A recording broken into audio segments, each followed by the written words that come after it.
You can have it. It's all good. طيب بسم الله الحمد لله الصلاة والسلام على رسول الله وعلى آله وصحبه ومن والاه اللهم علمنا ما ينفعنا وانفعنا بما علمتنا وزدنا علما إلى علمنا ولا حول ولا قوة إلا بالله. Inshallah, we want to finish what we missed out on at the end of Ramadan. Wa alaikum assalam wa rahmatullahi wa barakatuh. What we missed out on the end of Ramadan, the last ayah that we wanted to cover from Ayat al-Ahkam. And we said that we were doing Kitab al-Tahara, or the ayat that deal with Tahara. And we said Tahara was two types. Raf al-Hadith was Zawal al-Najis. And we took the ayat of Ahkam that dealt with what you make Tahara with, i.e. water. And then Awani, what you contain the water in. And then the ayat that deal with Izalat al-Najasa, which is where we're ending at. The ayat that show us how to get rid of najasa and what is najasa. And then inshallah next time we'll cover the other half of tahara, which is the removal of hadith, which will include wudu, ghusl, tayammum. طيب, so the ayat that we have left, there's actually two ayat that we have left in Zawal al-Najasa. And the first of them is إنما الخمر والميسر والأنصاب والأزلام رجس من عمل الشيطان فاجتنبوه لعلكم تفلحون إنما يريد الشيطان أن يوقع بينكم العداوة والبغضاء بالخمر والميسر ويصدكم عن ذكر الله وعن الصلاة فهل أنتم منتهون. Allah talks about, and this is in Surah Ma'idah. Surah Ma'idah, ayat kam? Surah Ma'idah, ayah number 90. Surah Ma'idah, ayah number 90. This is on my phone. Allah says, Innama. Do anybody remember what Innama means? Remember, our goal is know the ayat, understand the ayat, the points in the ayat, and what connects to the points in the ayat. All you. Huh? All you. All you. All you. Innama means only, right? Exclusivity, meaning these things are only what we're about to say they are. Innama al-khamar. Like, what is khamar? Khamar, linguistically, it's anything that covers up or mixes with. A woman wears a what over her head? Khimar. Why does we call what a woman wears on her head a khimar? Because it covers up, right? We say, دَخَلَ فِي كُلِّ غَامِرٍ وَخَامِرٍ. A person mixes into every affair. Khamara, right? He gets into every affair. And for that reason, khamar was called khamar. Because it covers up the intellect and mixes up with it until it confuses the person. And he loses some of his senses. And for that reason, they say that khamar is any drink that is prepared for the purpose of intoxication. Any drink that is prepared for the purposes of intoxication, then it's khamar. Linguistically, khamar just used to be that which was made from grapes. Right? Ma'ul inab. That which is made from grapes, which we call nowadays wine. And by comparison, you could add all the other types of intoxicating drinks. If it's made from grapes, they call it wine. If it's made from barley or wheat, hops, they call it beer. If it's made from honey, they call it mead. If it's made from apples or other types of fruits, they might call it cider. If it's made from potatoes, they call it vodka. Right? Every group of people has a type of khamar that they would make. So even though khamar classically was that which was made from grapes, we say no. Any drink that is prepared for the purposes of intoxication. If we made this to get you intoxicated, then it is what? It's khamr. It's important to notice some things. Any drink. Do we consider edibles to be khamr? It's not a drink. So are they khamr? It intoxicates you. And then after they intoxicate, are they khamr? No, but They're not khamr. Do we consider things that you smoke or that you digest to be khamr? It's not khamr. It's not khamr.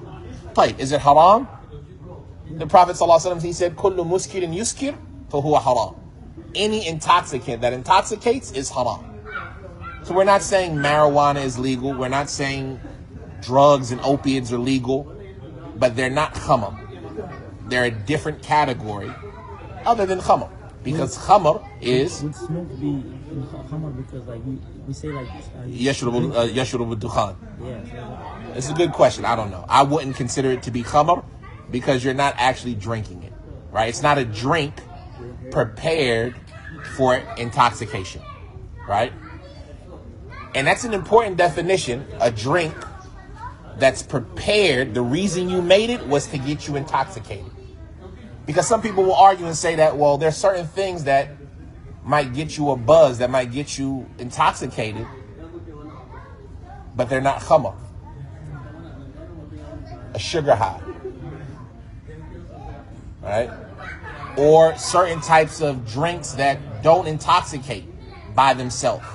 Caffeine too? Caffeine, right? You'll get a buzz off of caffeine. But is caffeine intended? Is it made to get you drunk?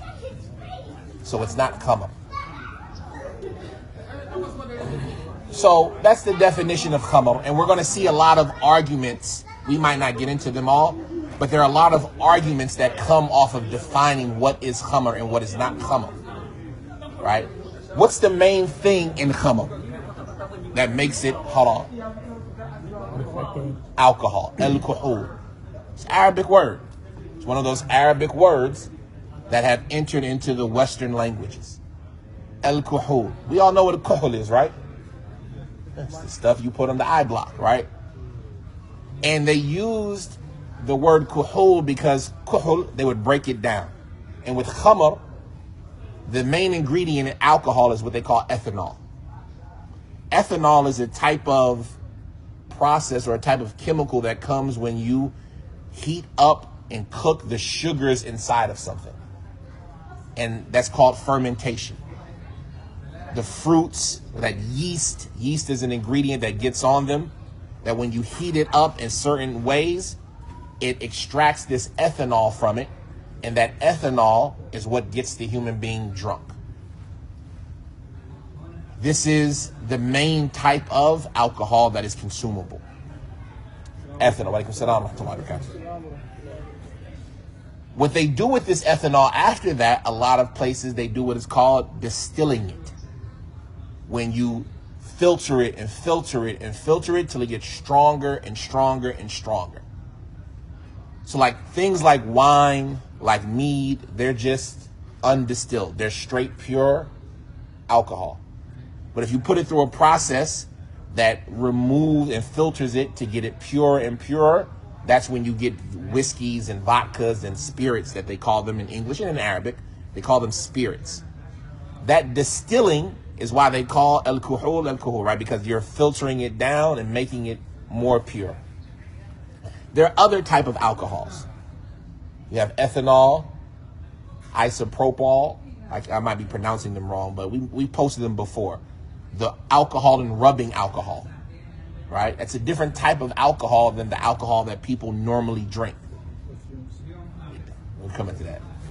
You have methanol, right? And you have glycerol. These are the main four types of alcohol: ethanol, isopropyl, methanol, and glycerol.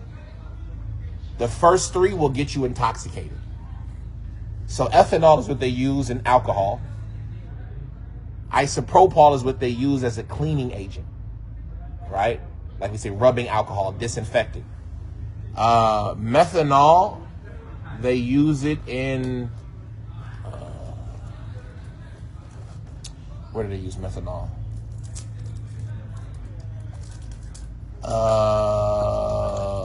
I want to say as a Isopropyl is a disinfectant and methanol is a cleaning agent, if I'm not mistaken. Where do they use methanol the most? SubhanAllah. Is it also used for methamphetamine? No. Meth is just like the chemical composition of it. But methanol, the all is the alcohol part. And ethanol, isopropyl, glycerol, right? It's the different chemical construction of the all, right? Of the chemicals from the sugar. But if I'm not mistaken, methanol, they use it in cleaning products mostly. Where did I have it? I just had it. And I don't know where I put it. But like I said, we posted it before. Which one do you use for the barbecue, like lighter fuel? Is it Alcohol. That's a different. So it depends on what you're using. You could be using propane. You could be using gasoline. I don't know what you talk about. Lighter fluid. Yeah. I don't know which kind. You have to look and see what the composition of the lighter fluid is. Here it is right here. It was all as well. It might be. Crap. Which number was it? Ala kulli hal. So those are the. Oh, that's where I put it in my notes. I know I put it somewhere. Did you say methanol or ethanol? You got ethanol, isopropyl, ethanol, methanol, isopropyl, and glycerol. I got it right here. So the different types of khamr. Where is that? I just had it. I just saw it. Now, you have ethanol is a psychoactive, addictive central nervous system depressant created by fermenting sugars with yeast. That's ethanol. It's a psychoactive. It's something that messes with the mind. You have ethanol, which is found in food and beverages. Isopropyl, which is rubbing alcohol. Methanol, the alcohol used in solvents. Yeah, solvents and like fingernail remover. Stuff that might be like where they put it like to remove different chemicals and clean metals. They use methanol for that. And glycerol, so those three, ethanol, isopropyl, and methanol, they can get you intoxicated, right? Those three things all have the alcohol in them that will get you drunk. Glycerol, which you'll find in like sweeteners, like sugars and things like that, it's a type of alcohol, but it doesn't intoxicate. So if you see something that has glycerol in it, or they call it like alcohol, chocolate, liquor, or something like that, it won't get you intoxicated. It's not from the khamr that we're talking about. The first three, you could get drunk from them. But the only one that is not a poison, per se, is ethanol. Meaning methanol and isopropyl, if you drink them, not only will you get drunk, you'll probably die. Right? If you drink rubbing alcohol, it's poison. If you drink methanol, like one of the things that they do to ethanol, when they want to use it in perfumes, is that because ethanol has perfumes have ethanol in them, right? So they have the one that can get you drunk.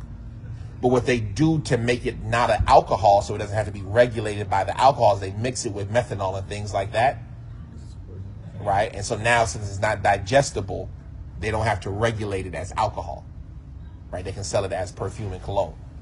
But it has the ingredient that is khamr. You see what I'm saying? It's made from khamr. But if you drink it, you'll die. So that's a little bit that you have to know about the different types of alcohols, right? And the main one, when we talk about khamr, we're talking about ethanol. When we talk about alcohol, we're talking about ethanol. That's the one that people drink that comes from the fermenting of yeast and sugars. إنما الخمر والميسر. طيب, الخمر, it went through different stages in Islam. Al-khamr, it went through different stages in Islam. Everybody know what khamr is? What's khamr? A drink that's made to intoxicate. A drink that's made to intoxicate. Khamr went through stages in Islam. Early in Islam, so the foundation of everything is what? La. The foundation of everything is permissibility. Oh, you said halal. I thought I heard haram somewhere. Okay, I'm sorry. I thought I heard haram. The al-aslu fil ashya al-ibaha. So fundamentally speaking, you can eat, drink whatever you want. And Islam confirmed this in the early stage of alcohol. Allah says, وَمِنَ الثَّمَرَاتِ النَّخِيلِ وَالْأَعْنَابِ تَتَّخِذُونَ مِنْهُ سَكَرًا أو سَكَرًا وَرِزْقًا حَسَنًا إن في ذلك لآيات لقوم يعقلون.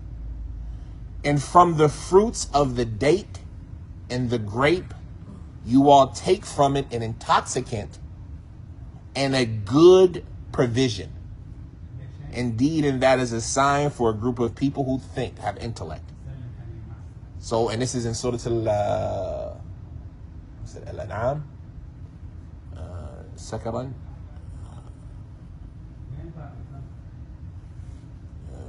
ومن ثمرات النخيل والأعناب تتخذون سكرا ورزقا حسنا إن في ذلك لآيات لقوم يعقلون. Surah Al-Nahl, which is important, right? Because Surah Al-Nahl is also known as what? The surah about Allah's favors and blessings upon us, right? And so Allah is telling us in Surah Al-Nahl that you all have this fruits that you take what from it? An intoxicant, right? Surah Al-Nahl, ayah 80, what's that, 67. And from the fruits of the date, palm, and grapes, you derive a sakran, an intoxicating drink, in good provisions. Indeed, and that is a sign for a group of people who have intellect. So Allah is showing us in this ayah that alcohol at one point in time was what?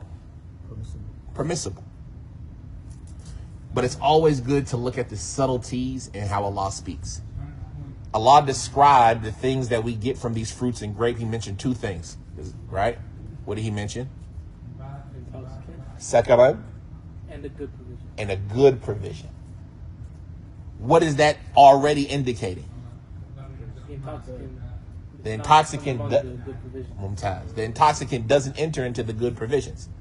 It's halal, but it's not from the good provisions, because Allah separated between the two of them, even though it was permissible early on in Islam. For the majority of all of the Meccan period, alcohol was permissible. And for the early period in Medina, alcohol was still permissible. And Sahaba got drunk. And it was accepted from them. And they made mistakes when intoxicated. Even Hamza had an affair where he, spoke impermissibly to the Prophet ﷺ. And the Prophet excused him. He transgressed against some of Ali's camels. And then when the Prophet went to go talk to him, he kind of spoke bad to the Prophet. And the Prophet excused him because he was drunk. And all of these things come up in later issues when we talk about, is the intoxicated person responsible? Are they responsible for their actions? Right? But this shows us that Islam, early on, it allowed the drinking of alcohol. And this is a refutation against the people who say that alcohol has never been legal in any religion. And we'll see some of the argument why they say that. But they say no religion has ever allowed alcohol. Right? And they say that because alcohol is the khaba'ith, it only does bad things, right? And all of the religions that Allah sent the messengers with were to yuharrimu alayhim al-khaba'ith. Right? And so none of them legislated the permissibility of alcohol. And we say that's not necessarily true, because even early in Islam, alcohol was lawful. Right? So if you find that the Christians in their religion, they were allowed to drink alcohol, right? Or how about the story that Jesus turned water into wine? Do we automatically disbelieve it? Right? Do we automatically believe it? No, we don't know. But is it possible that it's something that he could have done? Mm-hmm. Or do you say that, no, it's a falsehood because no prophet would allow his group of people to drink alcohol? Can najis be permissible to consume? We're going to talk about is it not. That's where we're talking. That's the reason why the ayat is here. After that, when they made hijrah to Medina, the Muhajirun used to get drunk, so did the Ansar. And Umar, he used to ask Allah for clarity about alcohol.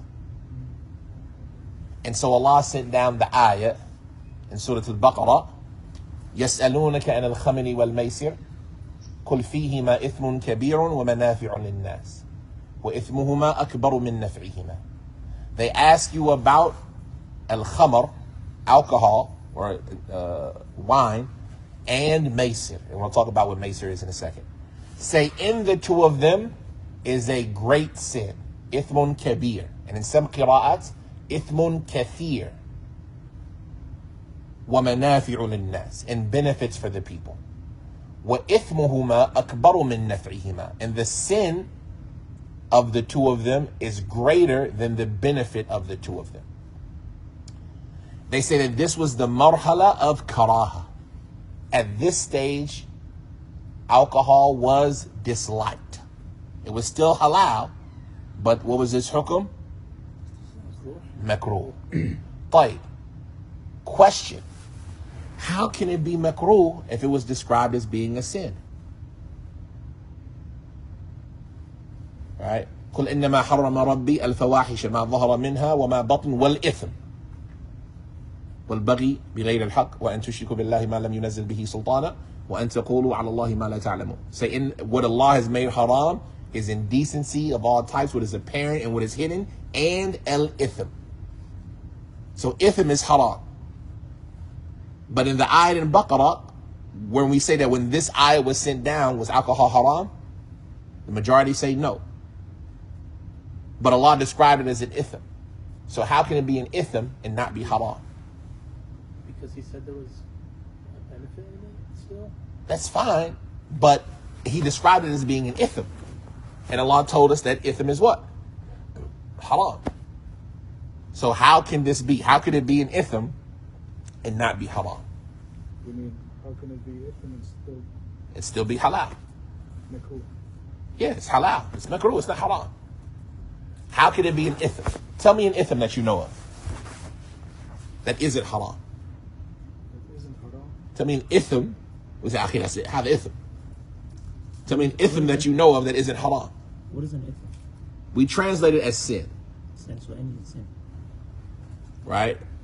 So the question is, how can Allah describe it as being an ithm while we say that this ayah, it wasn't haram with this ayah? Is it like time straight before going to pray? We didn't get there yet. We're saying, you understand the question? Take the ayah. Allah says, إِنَّمَا حَرَّمَ رَبِّي. The only things that my Lord has made haram is what? Al-fahisha. Indecency. What is done openly and what is done in secret. And ithm. So Allah says what about ithm? What's the ruling of ithm? Haram. But in Surah Al-Baqarah, Allah describes alcohol and gambling, and He says, فِيهِمَا إِثْمٌ كَبِيرٌ. In the two of them, there is a major ithm. And in some qira'ats, a lot of ithm. And benefits for the people. But their ithm is greater than their benefit. How could Allah describe there being ithm if we say that this ayat didn't make alcohol haram? Maybe how you use it. Like if you use it for ithm, Close. Okay, so they have three explanations. Some people say this ayat made alcohol haram. Right? But this is weak because we know that alcohol wasn't made haram by this ayat. Especially when we look at the hadith of Umar that we're using right now.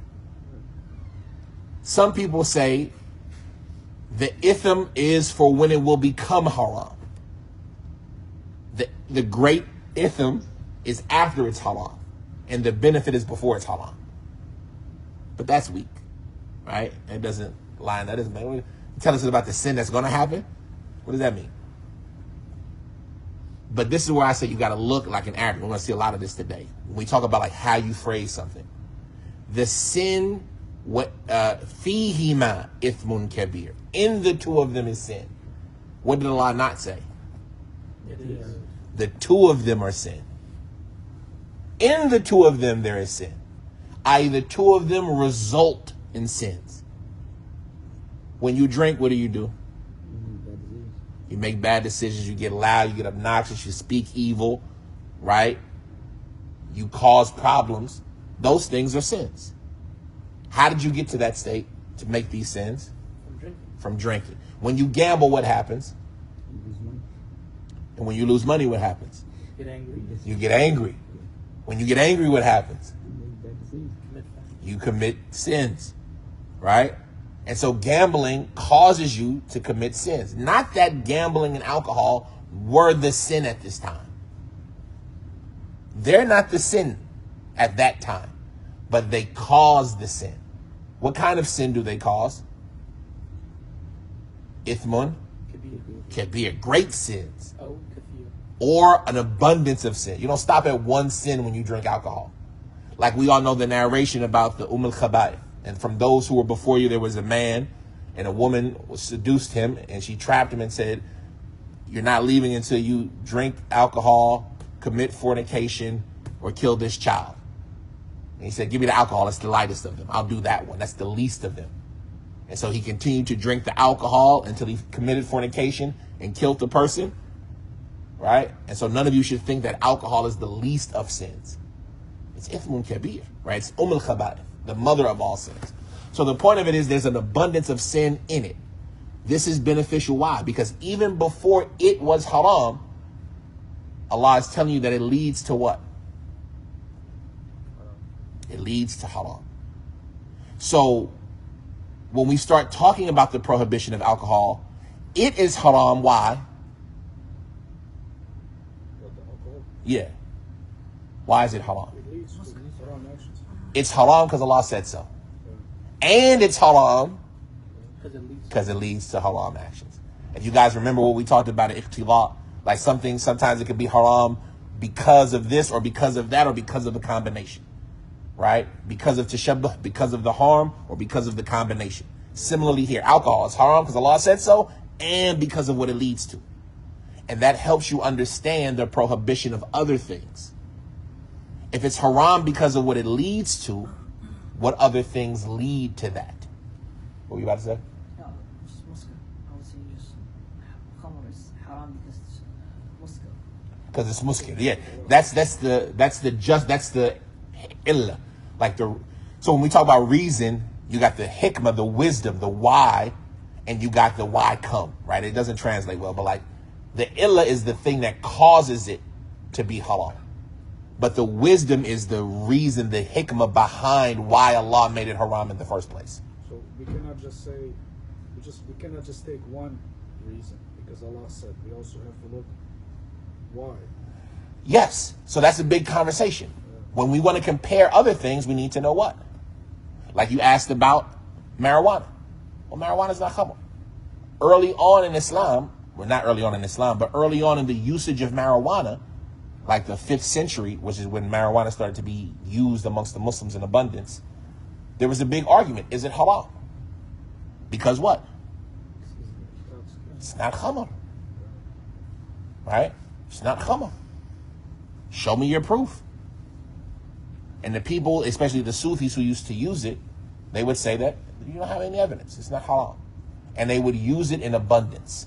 There's books by some of the Salaf in that generation specifically about marijuana, the harms of it, and some of them went as far as to say it's worse than alcohol. Because alcohol, every Muslim knows what? It's haram. And so even the one who might consume it, he consumes it with the knowledge that it's haram, and therefore he reduces how much he might consume it if he has iman.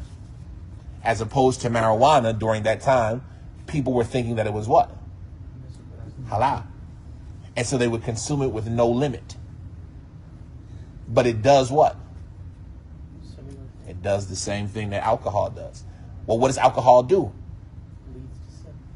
And we see that, and now we can say marijuana is just as haram as alcohol, even though it's not khamr. If we didn't know the reasons, we couldn't do that, right? And you would take the argument of the fool who used to say, and it's what they used to say when we were young, well, Allah created the marijuana plant, and it's pure and it's natural from the earth, so why would it be haram? Allah created grapes, but khamr is still what? Still haram. So, but that's just something to look at in that ayat. Allah didn't say the two of them were the sin. He said in the two of them there is sin. So that's the stage that that alcohol was makruh. Then after that, it went to being haram at certain times. Ya ayyuha alladhina amanu la taqrabu as-salat wa antum sukara hatta ta'lamu ma taqulun. Don't approach the salat while you are intoxicated until or unless you know what you're saying. And they say that the reason for this is that when the Prophet made hijrah, some of the Sahaba decided to abandon alcohol and said it's a filthy thing. While other Sahaba said, no, it's good. we can drink. It's something that Allah made halal, we can drink it. And we talked about how Umar was asking for Allah to send down revelation to clarify what's the ruling of khamr. And so Allah sent down يَسْأَلُونَكَ عَنِ الْخَمْرِ وَالْمَيْسِرِ. And so some of them said, we're going to leave alcohol now. Look, that's good enough of a proof to not drink. While others said, no, we'll leave the sin and take the benefit. Allah said it has sin and benefit. He didn't say it's haram. We're going to leave the sin and take the benefit. And so this continued until once somebody went to salat drunk. And when he was in salah, he said, قُلْ يَا أَيُّهَا الْكَافِرُونَ أَعْبُدُ مَا تَعْبُدُونَ. O you who disbelieve, I worship what you worship. And then this time, Umar is still continuing to ask Allah, oh Allah, send down clarification of alcohol.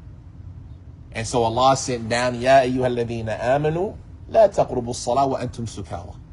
Don't approach salat while you are drunk until you know what you're saying. So when you get drunk and you lose your senses, you don't know what's going on, you're slurring and mumbling and you're drunk, you can't go make salat. And salat is wajib. So anything stopping you from making salat would be what? Haram. And so they used to have to avoid drinking during the time of salat. Right? So when the adhan was called, they would have to stay away from alcohol until they prayed sober.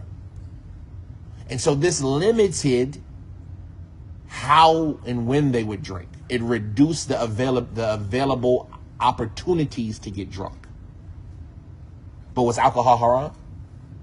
No. It was only haram to be drunk in prayer. Why are we mentioning, we'll talk about that at the end. But even with this, Umar is still asking what? Oh, Allah, clarify to us what's going on with alcohol. And during this time, some of the Sahaba, they said, okay, we'll still drink when it's not time for Salah. Right? Who said this?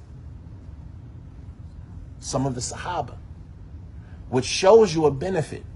If it's not haram, even if you don't like it, can you criticize somebody else? Some of the Sahaba said, we're not going to drink no more. Khalas, what I need, Ithmun Kabir. I can't do it if I can't do it while I'm praying, should I be doing it? Like you all ever heard the statement people say, if you can't say Bismillah before you do it, don't do it? Ever heard people say that before? Like when you light your cigarette. Can you do that?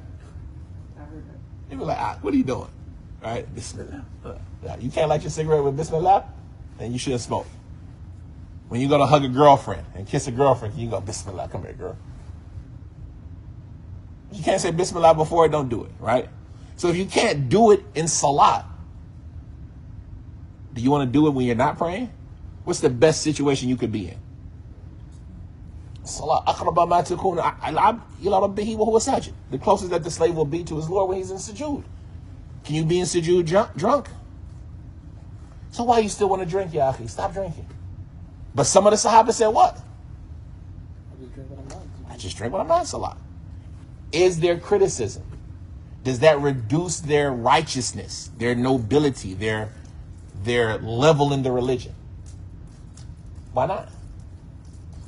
It's not haram. Somebody does something that you don't like, that you wouldn't do. If it's not haram, it was not. That's what we said. It wasn't haram. The point, but that's a lesson you take from that. You see what I'm saying? Yeah. Nowadays, you see somebody doing something that you don't prefer, that you don't like, right? But you don't have any proof that it's haram, right? Do you, man, I don't like Ayat. He be doing this and that and the third. Okay, is it haram? No, it ain't haram, but, you know, if he was righteous, he wouldn't do it. Yeah. Like we talked about when we were in Medina, and we drunk like everybody drinks them now, the Barbicans and the Holstons and all the non-alcoholic beers, the Muslim beers, right? When you go to the restaurant, pomegranates and the lemons and the apples and all that. Like Umar, he used to drink barley water, which is the same flavor as beer. The Prophet drank Nabiz just before it became intoxicating. The same flavor as wine. Do you criticize somebody for that when it's not haram? Akhi, astaghfirullah, why you drinking that? I like it. Well, you shouldn't do it. Akhi, why you eat so many potato chips? I like them. Akhi, astaghfirullah, you shouldn't eat that many. If it's not haram, you can't criticize. So you can advise. You can say, okay, it's not good for your health. Maybe something is better than it. I mean, you put on a little weight, you know what I mean? Maybe you should exercise. But does that lower their righteousness? How do we know it doesn't lower their righteousness? Because it didn't lower the Sahaba's righteousness. You see what I'm saying? There was no criticism there to be done. And so Umar, when this was the case and some Sahaba are still drinking, he still asked Allah, clarify to us the ruling of alcohol. Another benefit. Asking Allah for clarity in rulings. You see what I'm saying? Not speaking of your own. Umar's like concerned for the Muslims. Why is Umar asking for clarification? Because he sees that alcohol is a problem. And he's asking Allah, let me know what's like, show the people how bad this is. I can't go around making up rules. I'm just Umar. But oh Allah, clarify for us alcohol. Let the people see from you how bad it is. You've already told us Ithmun Kabir. That wasn't enough for some people. You already told us don't do it while you're praying. That wasn't enough for some people. You already took it out of being rizqan hasanan. Remember that first ayat. You already said it's not hasan. That wasn't good enough for some people. Clarify for us alcohol. And so the final stage of the prohibition of alcohol was when Allah sent down in Surah Al-Ma'idah, Ya ayyuhan nasu innama al-khamru wal-maysiri wal-ansabi wal-azlami rijsun min amal al-shaytani fajtanibuh la'allakum tuflihun. Oh, you have iman. Indeed, alcohol and gambling and ansab and azlam are rijs from the actions of shaitan, so stay away from it in order that you can be successful. And then Allah said, and some of them say that they came down out of order, meaning the second ayah came before the first one. إنما يريد الشيطان ليوقع بينكم العداوة والبغضاء في الخمر والميسر ويصدكم عن ذكر الله وعن الصلاة فهل أنتم منتهون. Indeed, the shaitan wants to place in between you enmity and hatred in alcohol and gambling, and bar you from the remembrance of salat, the remembrance of Allah and salat. So won't you all stop? Umar said, Intahayna. We stopped, we're done. And then Allah's messenger commanded this, that it be announced in the markets of Medina that khamr is haram. And so they broke their containers and poured all their alcohol out in the streets. All of these things have benefits that you got to pay attention to. So that's the lineage of alcohol. What do we get from that? Why do we need to talk about that? Like every time somebody talks about alcohol, they'll talk about this conversation. Why? No, we didn't talk about anything about its najasa. We didn't get to I'm talking about the lineage, the origin of the chronological order of alcohol. Why do we need to talk about that all the time? You can't stop something right away. ممتاز. التدرج في التشريع. How Allah, out of His mercy and the completeness of our religion, He didn't prohibit things duf'atan wahida. There was a system in prohibiting, because everybody before was doing what? Everybody was getting drunk. So to tell everybody day one stop drinking becomes hard. And it can become a cause that pushes people away from Islam. But by going in stages and cycles, you get them into Islam. You build their iman.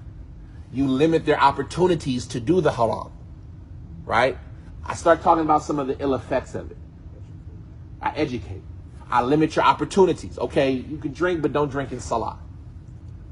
Once you've shown some control and self-restraint, now I can make it haram completely, as it should be. Go ahead. If somebody is doing that right now, do we tell them it's haram, you shouldn't do it? So we tell them it's haram, but how do we go about it? You know? That's the point of this tadarruj. It instills in the person the wisdom of how to handle these situations, because every situation is different. If there is a community of people that are engaged in the consumption of alcohol, the ruling of alcohol never changes. It is haram now, al-batta, forever. Nobody can make it halal for any group of people. But what can change is how you handle a group of people who are engaged in it. Can I use wisdom in how I enforce the prohibition of alcohol upon them. Like we talk about anything else, commanding the good and forbidding the evil is when it doesn't lead to a greater evil. You see what I'm saying? So if there's a group of people who will accept Islam, but will still drink. Like we see from some of our people in the prisons, in the different communities here in America, we see things like this, where people... They got alcohol in prison? Yes. What? That's one of the main things in prison. They got drugs in prison. And not even smoking. You can make it. Toilet water. Remember, alcohol is just taking the sugars and heating it up. Right? That's why it's the easiest drug to get. Because everybody can make it. It's the oldest drug to get. Meth, you got to have a lab and a chemical degree. And alcohol, you just take a grape, warm it up and let it get bad. Right? So, and obviously there's more to it than that, but it's something easy to make. You can make it at home. People make their homemade alcohols all the time. Like Kafirs, that's a big thing for them nowadays, is making your own liquor at home. Not even moonshine. Because moonshine has a lot of extra alcohol, like other things in it that make it bad for you. But like the Karens and the white moms and stuff, like you don't even make your alcohol at home. IPAs, you make your own beer. I put my own flavors in. I put some orange peels in it and some lilies and some blossoms, and I got a nice blossom rosé. This is what they do. They think it's catchy and clever. The point of it is that so there's a group of people in prison who approach alcohol. They want to accept Islam, but they also approach alcohol. And if you know about alcohol and you know about drugs, what is it? It's addictive. You can't just stop like that. So do I tell them, y'all can't be Muslims till y'all stop drinking alcohol? Or do I let them accept Islam and work on educating them to get out of alcohol? Or if he's drunk, he wants to be Muslim. If he's drunk and wants to be Muslim, that could be a different conversation. Does he know what he's saying? You see what I'm saying? Is he competent? Is he conscious of what's going on? Or is he just drunk and out of it? I asked one American, he was drunk. He wasn't. I'm like, do you know what you're saying? He said, yeah, I'm aware. I want to be Muslim. Alhamdulillah. Inshallah, sallallahu thabat. And that goes back to what we talked about earlier about, does the person who's drunk, are they responsible for their actions? Do their actions count? See what I'm saying? Because if you say they don't count, then his Islam doesn't count. He has to do it again while he's sober. And why that becomes important is because does his disbelief after that make him a murtad, or is he still just the original kafir? You know what I'm saying? Because that can be the difference between execution and... So, the point of all of that is that this tadarruj, the way that Allah went in this order with prohibiting it, it gives us the information that we need to know how to approach situations that might be similar. Does it change the ruling? No, alcohol is haram. Anybody asks you, what's the ruling of alcohol? The answer is haram. It doesn't matter if they've been a Muslim a day or 100 years. The ruling of alcohol is always going to be haram. Nobody can change that. But it can change how we approach somebody in this situation. And we're looking at it with wisdom. And that's why it's always important to recall the history of how Allah did those things. And there's tons of examples of this in Islam, how the Prophet ﷺ would approach different things. But he would approach them with wisdom. Somebody accepted Islam with the condition that I'm only going to pray 3 times a day. The Prophet accepted that from them. And they had to pray 5 times a day. I'm not going to stop you from accepting Islam. You see what I'm saying? Somebody prays only 5 times a day. I'll find it to you. 3 times a day. He made the condition that But if somebody prays 3 times a day, that's not the day though. if somebody doesn't pray, that person's a kafir. He does 3. Why is he only doing 3? He can't get up for pressure. He can't do shit. I don't know. Like we talked about before, when do you pronounce the person the disbeliever? You see what I'm saying? It's a different issue. But the point is that if somebody say, yeah, I'll be a Muslim. I don't know about waking up for Fajr. Yeah, exactly. You see what I'm saying? Like I'll try, but I don't know if I'm going to be able to do it. I'll just be honest with you. Yeah. I can do Dhuhr, Asr, Maghrib easy. But in the morning, I'm not a morning person, so I don't know if I'm going to get up. And at night, I'd be exhausted. I'm a police officer. I work, I'm a doctor. I work 10-hour, 12-hour shifts. I don't know. Sometimes I might be sleepy. Do you tell the person, no, don't accept Islam until you're sure that you can pray 5 times a day? You say what? Accept Islam and pray. You know what I'm saying? Pray. And once you start praying, I'm going to tell you what. Hey, pray Fajr. Man, I told you I wasn't going to pray Fajr. Like, you're a Muslim, you got to pray Fajr. You know what I'm saying? Why can't you pray Fajr? I told you, it's hard getting up. Okay, we'll set you an alarm. You know what I'm saying? And we'll educate you on the benefits of why to pray Fajr. We'll take away the things that prevent you from praying Fajr. The same way that Allah educated them about the prohibition of alcohol and took away the opportunities for them to do alcohol. You see what I'm saying? And then finally, they'll be in a position to say, oh man, it used to be hard for me to pray Fajr when I first became a Muslim. But then, you know, they gave me an alarm clock and they changed my hours at work. I get up for Fajr all the time. Me, it used to be hard for me. Alhamdulillah, we pray Fajr. But I am not by default a morning person, historically. Right? I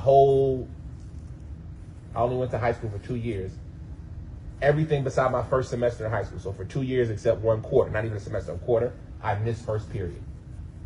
I still have dreams of me not knowing where my first period class is. Like I get them dreams about I'm back in high school and it's like a class. I don't know where it's at. Everybody's going to class. I'm like, where's my first period class? I never went. Because I don't get up that early. But Salat makes you get up that early. And so you start off, okay, I get up, but I go right back to sleep. Right? I get up, I pray Fajr, Fajr's wajib, but then I go right back to sleep. Then you get to a position, you learn, okay, what can you do to fix that? Akhi, when you wake up, make the dua. Akhi, when you wake up, make wudu. Akhi, when you wake up, pray 2 rak'ah. Right? And now, getting up for Fajr is by default. Like, even if there's no alarm ringing, you wake up at that same time every day. Because you've been doing it. I couldn't take trucking jobs. Like, you know, the early bird catches the worm. Most truck drivers is out at Fajr time, before Fajr. And I used to miss out on a lot of money because I can't get up for Fajr. Or I can't get up early in the morning, right, to stay up and go work after that. Now it's like, you see me at 6 o'clock, 7 o'clock, I'm out and about. Because you work through it. So you don't stop somebody, don't be a Muslim until you're ready to make this commitment. No, I can accept Islam. And we'll help you fulfill that commitment. Does it mean they don't have to pray 5 times a day because they said they wasn't going to do it? No, praying 5 times a day is obligatory. Does it mean that they can drink alcohol because they was doing it before they became a Muslim? No, but don't let that be the hindrance. And that's why the tadarruj in that is beneficial. Also, as it relates to alcohol, yes, I don't know,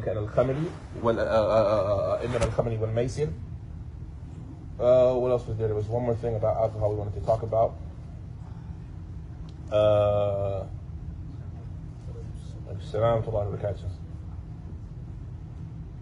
Now, so there's the hadith of Umar.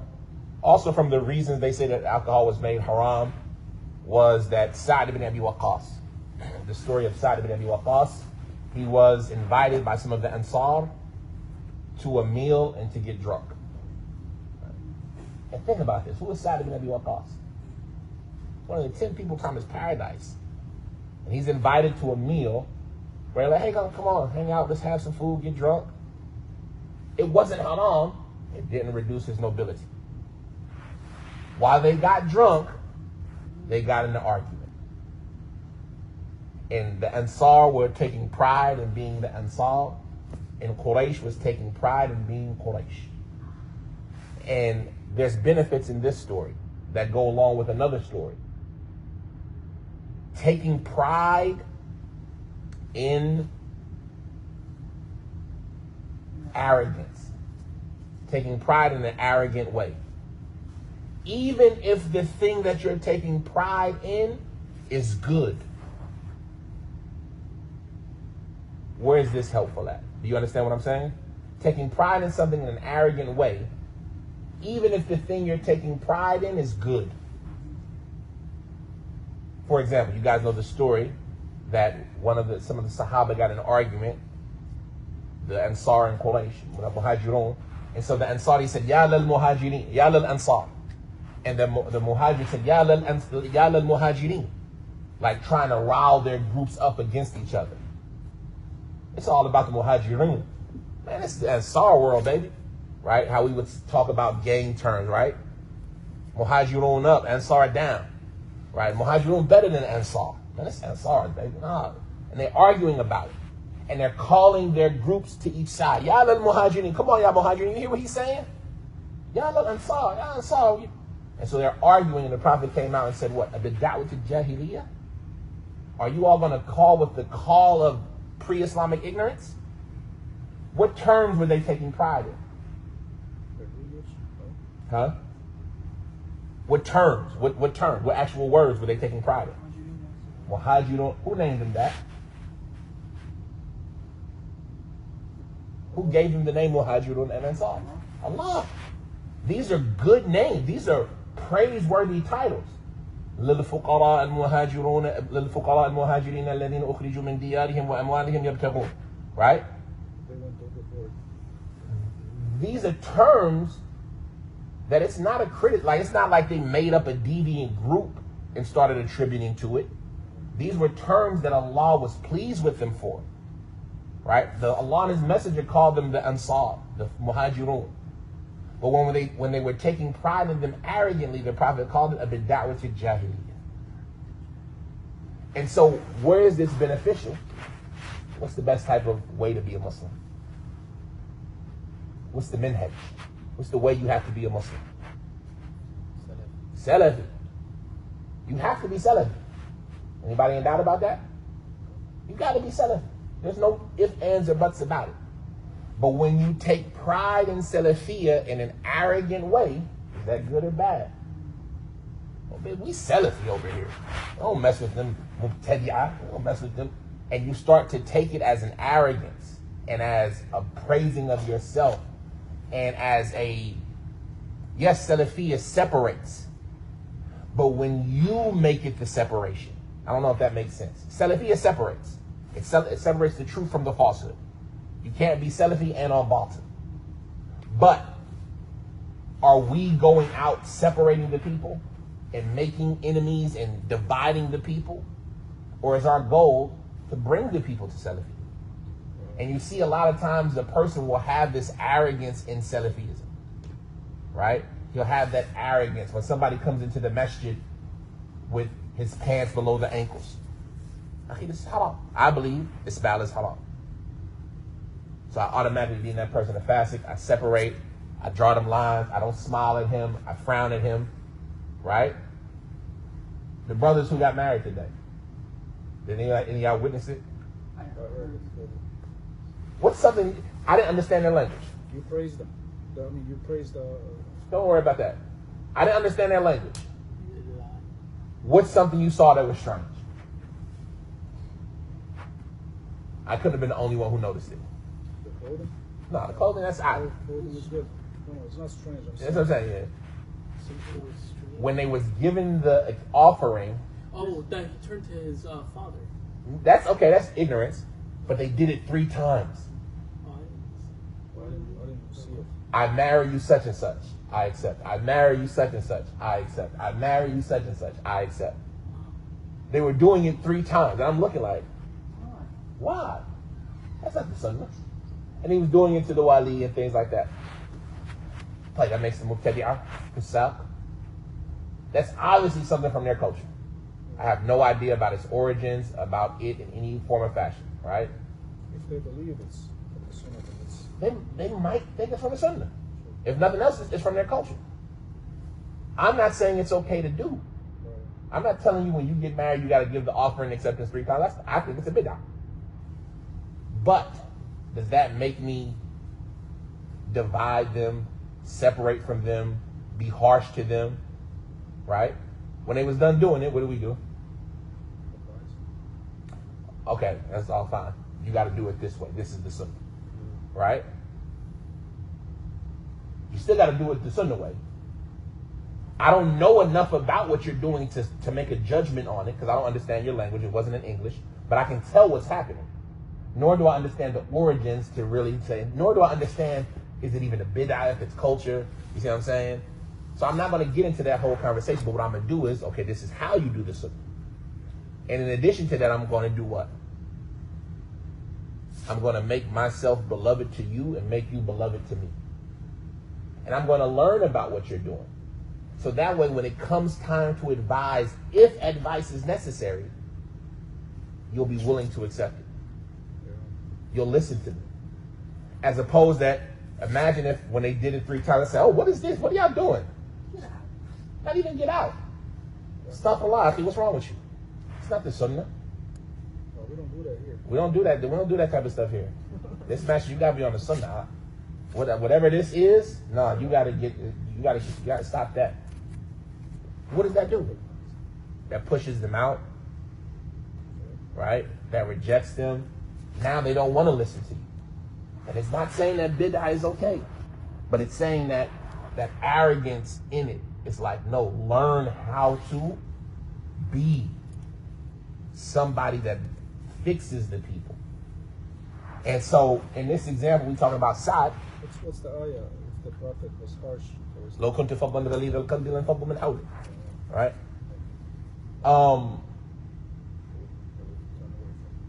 So Sa'd gets invited to this meal to come have some food and get drunk. What happens? They get into an argument. They start taking pride in their own respective groups. Quraysh versus the Ansar. I love, like, the stories of the Sahaba make you understand that it's real life. These are not fairy tales or fables. People get drunk, what happens? When they get argued, what happens? When they get in fights, what happens? Somebody gets hurt.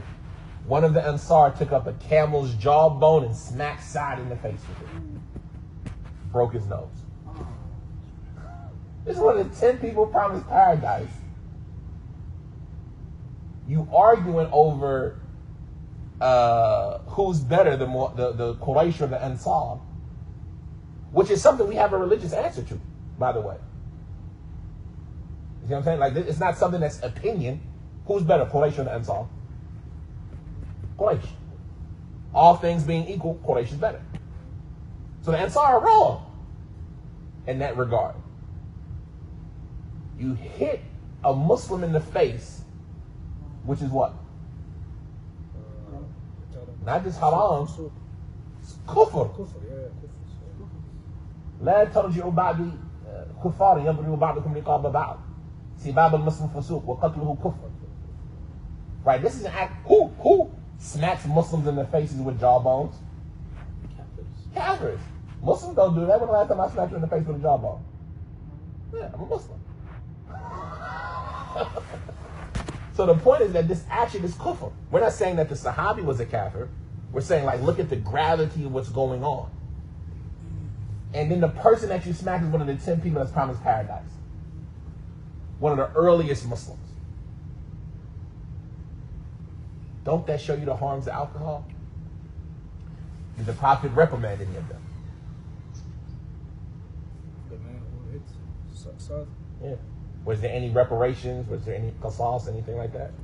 I don't know even. But the point is, drink too? Huh? Did Sa'd get drunk? Yeah, they were drunk arguing. And then he got his nose broke, and it stayed with him for the rest of his life. You could see the effect of it for the rest of his life. And then Allah sent down this ayah. إِنَّمَا يُرِيدُ الشَّيْطَانِ أَن يُوقِعَ بَيْنَكُمْ الْعَدَاوَةِ وَالْبَغْضَاءِ فِي الْخَمْرِ وَالْمَيْسِرِ. Because that's what it does. And if it could do this to the best of people, we're not just talking about any random people that it did this to. Who did he do it to? The Ansar and Quraysh. And not just the Ansar, Sa'd ibn Abi Waqqas and whoever this Ansari was, who his identity was hidden, right? Because we don't want you thinking bad of him. We talked about it before, right? If it could do it to them, if me and you drink, what's going to happen? It's going to do it. It's going to do it even worse. I'm not as great as Sa'd. Yeah. It reminds me, my daughter, or my stepdaughter, she was shadowing a lawyer because she wants to be a lawyer. So they had her shadowing a lawyer for the last week. And one of the cases that were being tried when she was in the courtroom was a friend who shot his friend on St. Patrick's Day. What is St. Patrick's Day known for?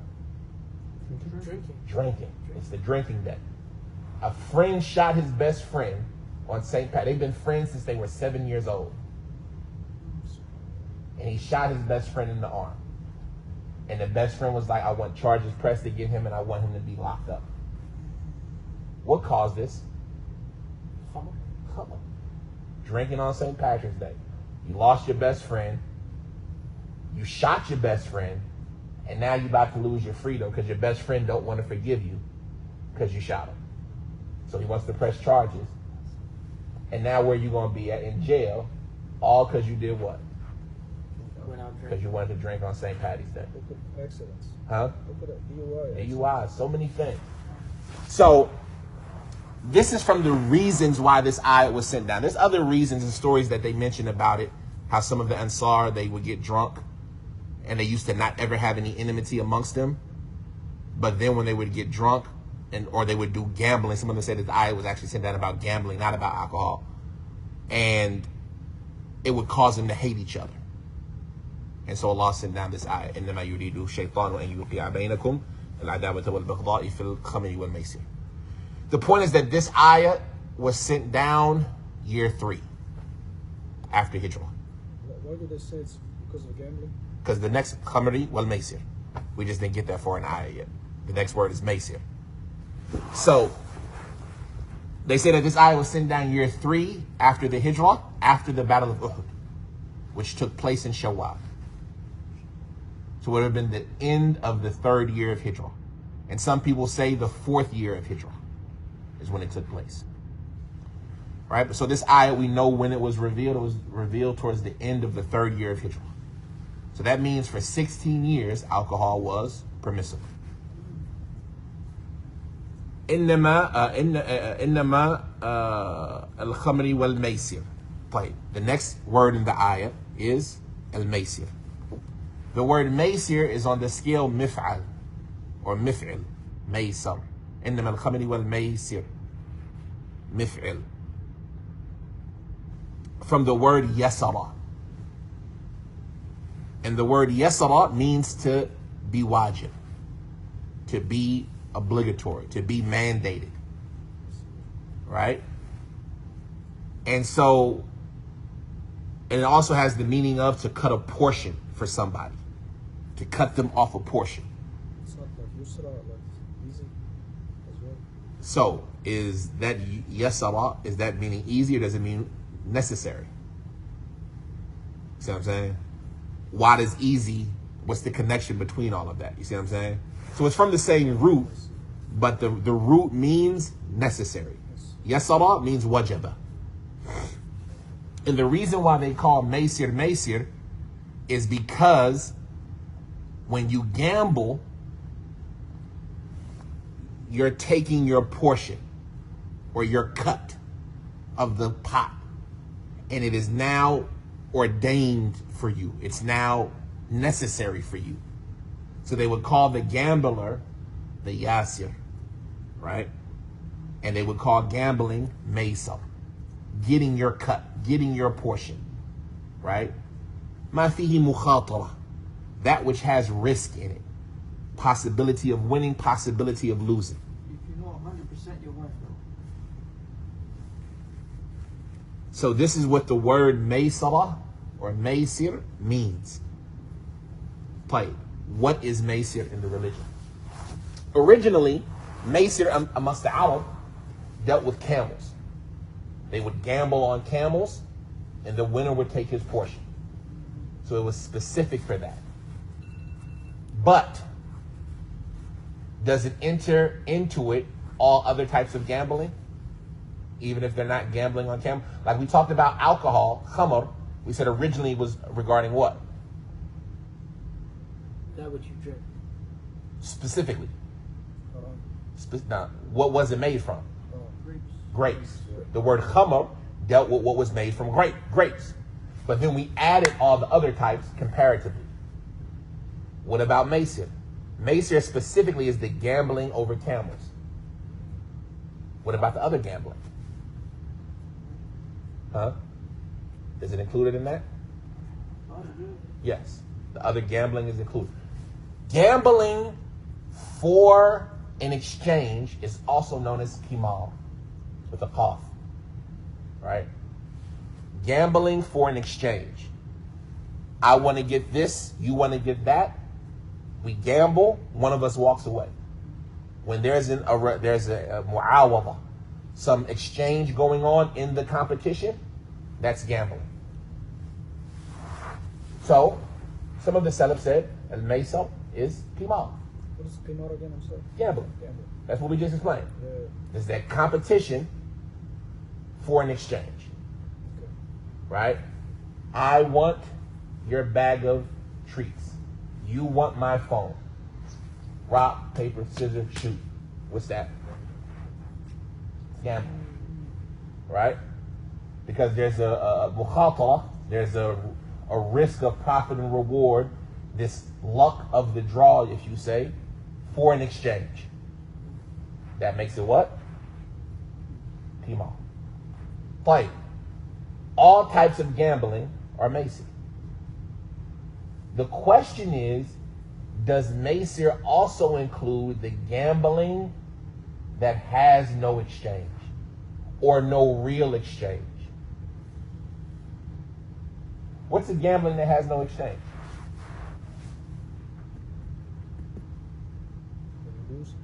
It has no exchange in it. Play the game with nothing. To play the game with no risk. Just playing cards. Cards are for what? For gambling. For gambling. But we just like to pray. We just like to pray. I just like to play spades. If you black, you just like to play spades. There's no money. There's no reward. There's no failure. But you can't. It's a good time. You get you a good partner. Get some people together. We just sit down and play spades. Spades, you can make money off it. We play spades for money. But dominoes. Right? I just like to play dominoes. Checkers. Checkers. Absolutely. It's competition. You can play money. Betting $5 a game on Madden 95 on Sega. Sheer jahili, right? It's poetry from our days before Islam, right? We bet on Sega. PlayStation. People have competitions over it. Play $5 a game on Madden. Right? Whoever wins the game, play $5 a game. I put up 5, you put up 5, whoever wins the game gets 10. The point of it is that all of these games and competitions, are they included in maysir? Some of the Salaf said yes. They said maysir is al-qimar. Even what the children do with walnuts. Right? Throwing the walnuts on the ground, jacks or dice or something like that. That's included in maysir. Some of them even said kel kaj or kel kuj. Kuj, this is going to be hard. They would take a rag and roll it up like a ball and kick it around. And some of them said that's maysir.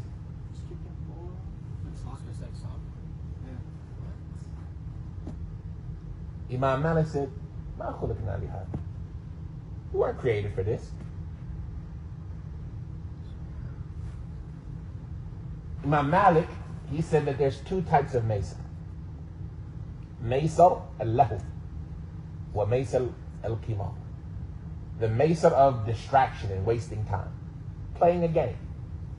And the maysir of gambling and getting a profit. But he included both of them in what? What is haram? Maysir. Oh, maysir. And Allah says what? Maysir is haram. إنما الخمر والميسر. So you have a lot of Salaf who would criticize all of these type of games. Specifically from amongst them what? A nard, backgammon, and a shatranj. In chess. In 14. What? I was surprised about this. I never heard it before. Autoba'at playing 14. You're reading these buhuth, and you're reading these statements from the Salaf. A husband plays 14 with his wife. What's the ruling on that? 14? Huh? Is that a card game? Yep, it's a card game. It's like rummy, when you got to make your hand equal 14 to win. And I'm like, man, you still had cards? You know what I mean? Like, can a husband play 14 with his wife? Okay. Can your child play PlayStation? So would we use that in our Malik's view and not say no? That's why there's a lot of disagreement in that issue. Because the apparentness would be what? Yeah, that would be haram. It's haram. Especially if you say it's Maysir. So we got to argue, is it Maysir or not? It's Maysir Allah. Well, you got to argue. That's Imam Malik's statement. Does everybody agree with him? You see what I'm saying? And then we're going to talk about what is, because remember, the thing can't be haram. What's haram? The result, the outcome. The action of the thing. The action with the thing. You see what I'm saying?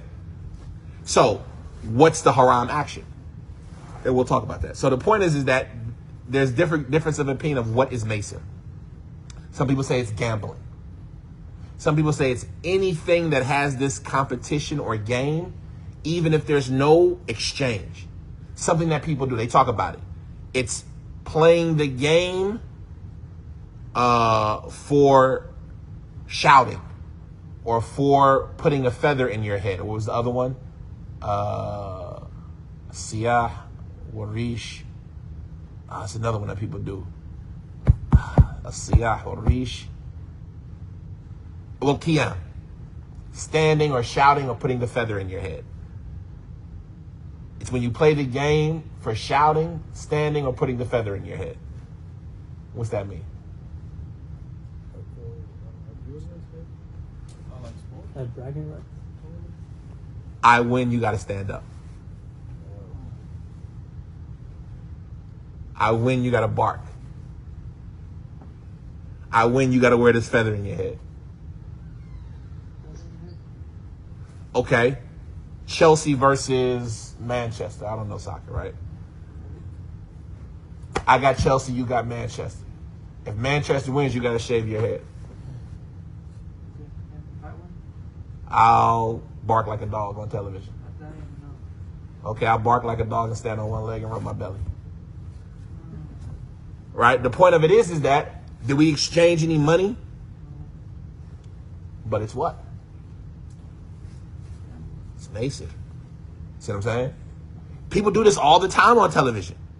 Well, my team, if they win, I'll get a Eagles tattoo or, you know, something like that. Right? Tattoos are haram by themselves, but this type of concept. And so all of these things could be included in Maysir. And so there's that difference of approach. You got to understand, what is Maysir. Is it just the gambling for the exchange? Or is it any of those type of games and distractions? And if it's any of those type of games and distractions, then it's any of those types of games and distractions. Or they have a game that it's in the game, you're betting. Yes. Playing poker for make-believe chips. It's like, yeah. I mean, like, these are things that, and we don't change the religion. It doesn't. I'm not saying you're a fasik. I'm not saying you're not a fasik. How many people got poker on their phone? They sitting at the truck stop or wherever they might be, and they just have the little game. And there's no money involved. It's just something to pass the time. I just need something to pass the time. So I play dominoes on my phone. I play pool on my phone. You know, like how they have Mario? Uh-huh. Like, you collect the coins? Uh-huh. Like that's like a... Is it Huck? No, you're laughing, but this was Imam Malik's evidence. Is it Huck? Is it true? Is it valuable? Is it Huck? Is this game that you're playing Huck? It's not real points. وَمَا بَعْدَ الْحَقِّ إِلَّا الضَّلَالِ. So any game. Imam Malik said, if it's not the Huck, it's Dalal. So you say I'm not saying anything. I'm saying you have to understand this. any game with points, fake points. If you take this view, it's Maysir. What is Maysir? You have to understand what is Maysir. Some people say Maysir is just gambling. Okay, alhamdulillah. That's easy. But if it was just gambling, then why did he use a different word? Some people say, no, Maysir is not just gambling. It's all of those games. I got a question. Uh-huh. Like, if I follow opinion of Imam Malik, let's say about the dog not being najis, Uh-huh. he used his reasoning and also a dalil. Uh-huh. So when he does something like this, Do you have to follow him in this as well? follow him, Well, Because I'm using his understanding. this goes, so that's a great question. And this is a really complex question in actuality. They call it talfiq. What is it called? Talfiq. Mixing up madhabs. If you're Maliki, who you gonna follow? But what if you're not Maliki? What if you're just, I like Maliki's opinion in this, so I'm gonna take that one. But you have to. But I like Abu Hanifa's opinion in this. Not your desire. Not my desire. I think his opinion makes more sense here. But I think Imam Malik's opinion makes more sense here. I'm combining madhabs. And so this is one of the ways of talfiq. And all of this is like theoretical. What do we follow? So there goes your answer. You got Dalil? I see what he's. Here, am I following Malik or am I following his Dalil? I mean, he's using the Dalil. Am I following him or the Dalil? The Dalil. And here with Abu Hanifa, am I following Abu Hanifa or the Dalil? Then I'm safe, inshallah. Because what am I following? I'm following the Dalil, wherever it's at. It just happens that Imam Malik said it. And then when you add into all of this, most of these imams have multiple opinions about things. You see what I'm saying? Even though the madhab became this, you say, I got to follow Imam Malik's opinion in this. Hey, what was his opinion? He had multiple opinions. You see what I'm saying? So that type of talfiq, I hope there's no harm with it. Because in reality, what you're doing is following the evidence. There's another type of talfiq, which is combining the dalils in a way that they've never been combined. Right? So I take like what Imam Malik said about this and what Abu Hanifa said about that, and I combine them to make an opinion about this. Right? And nobody has ever used it that way. Right? So I come out with a position that nobody's ever said, or a madhab that nobody's ever come with. You see what I'm saying? And a lot of them don't like that talfiq. A lot of them don't like talfiq at all. Right? But a lot of them, even more so, don't like this type of talfiq, where it's like, I'm trying to think of an example. I can't think of a practical example, but like,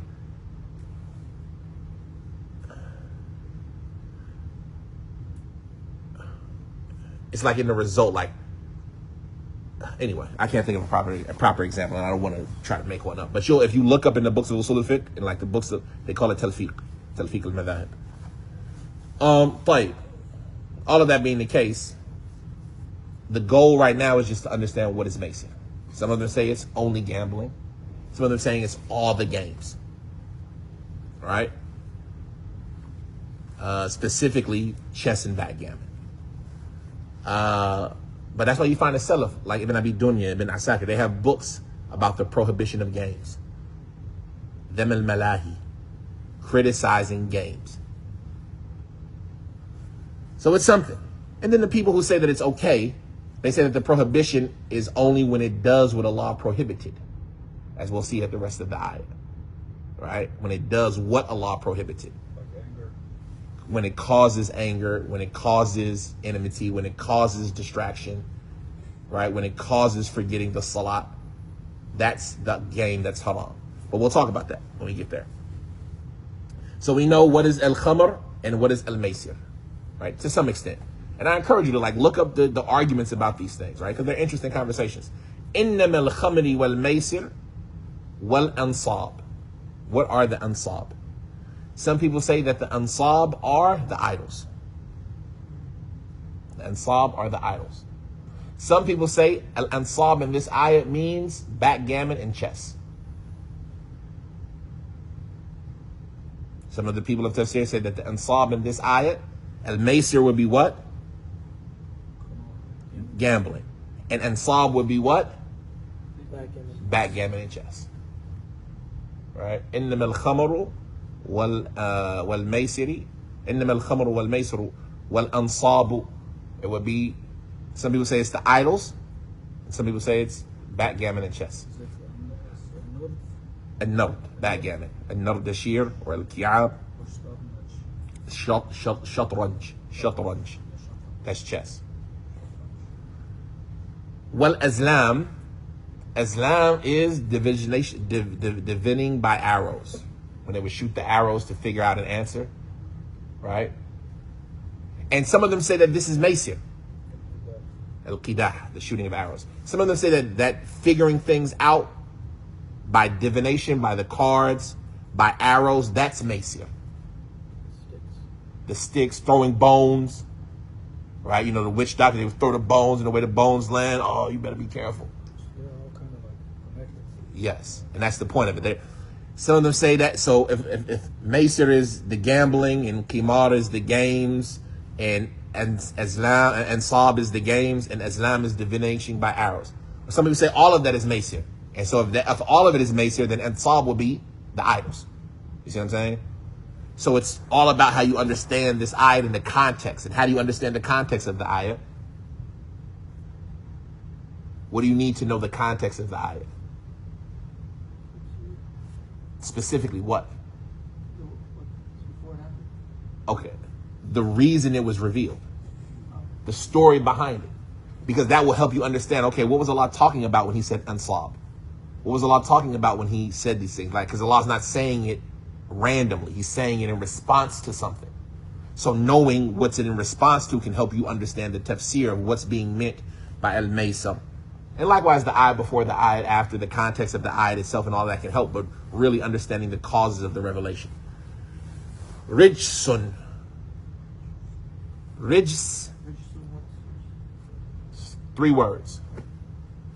Rijs, Riks, and Rijz. Allah is saying that these things that we just mentioned are rijsun.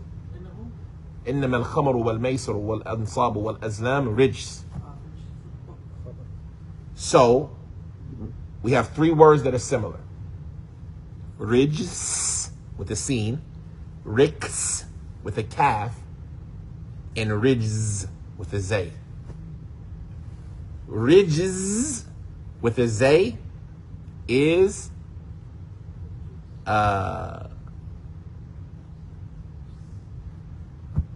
العذاب لا غير. فبدل الذين كفروا قولا غير الذي قيل لهم فأنزلنا على الذين كفروا رجزا من السماء. رجزا من السماء. Rijz is what? عذاب لا غير. It's always meaning عذاب. Then you have Riks, Ra, Kaf, Sin.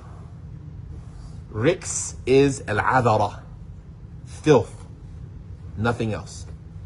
Innahu riks, like the Prophet said about the donkey, right? It's filthy, i.e. najis, nothing else. This is what riks means.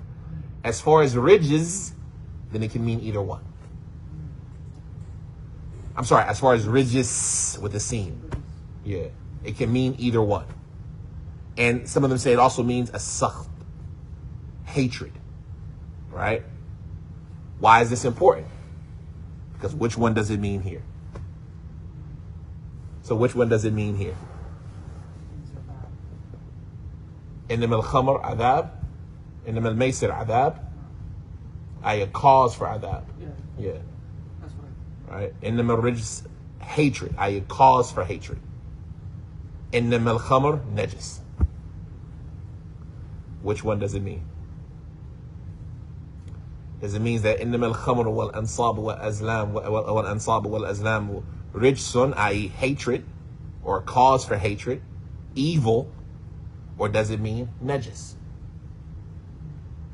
The word can have both meanings. Which one does it mean? And why? I had a question, but he says it here. What? About types of najasa. There's 2 types. Oh, hissi wa ma'nawi? Yeah. Yeah. So, which one does this mean? And why? Tell me, think. All these hatred. Why? What are you using to get to that? Because like when you drink, you start arguing and stuff like that. Okay, And then when you gamble, you get angry.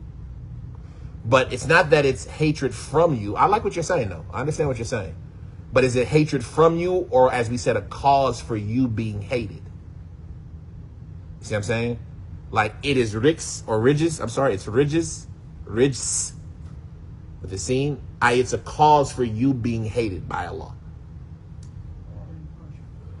A cause for you to get the punishment of Allah.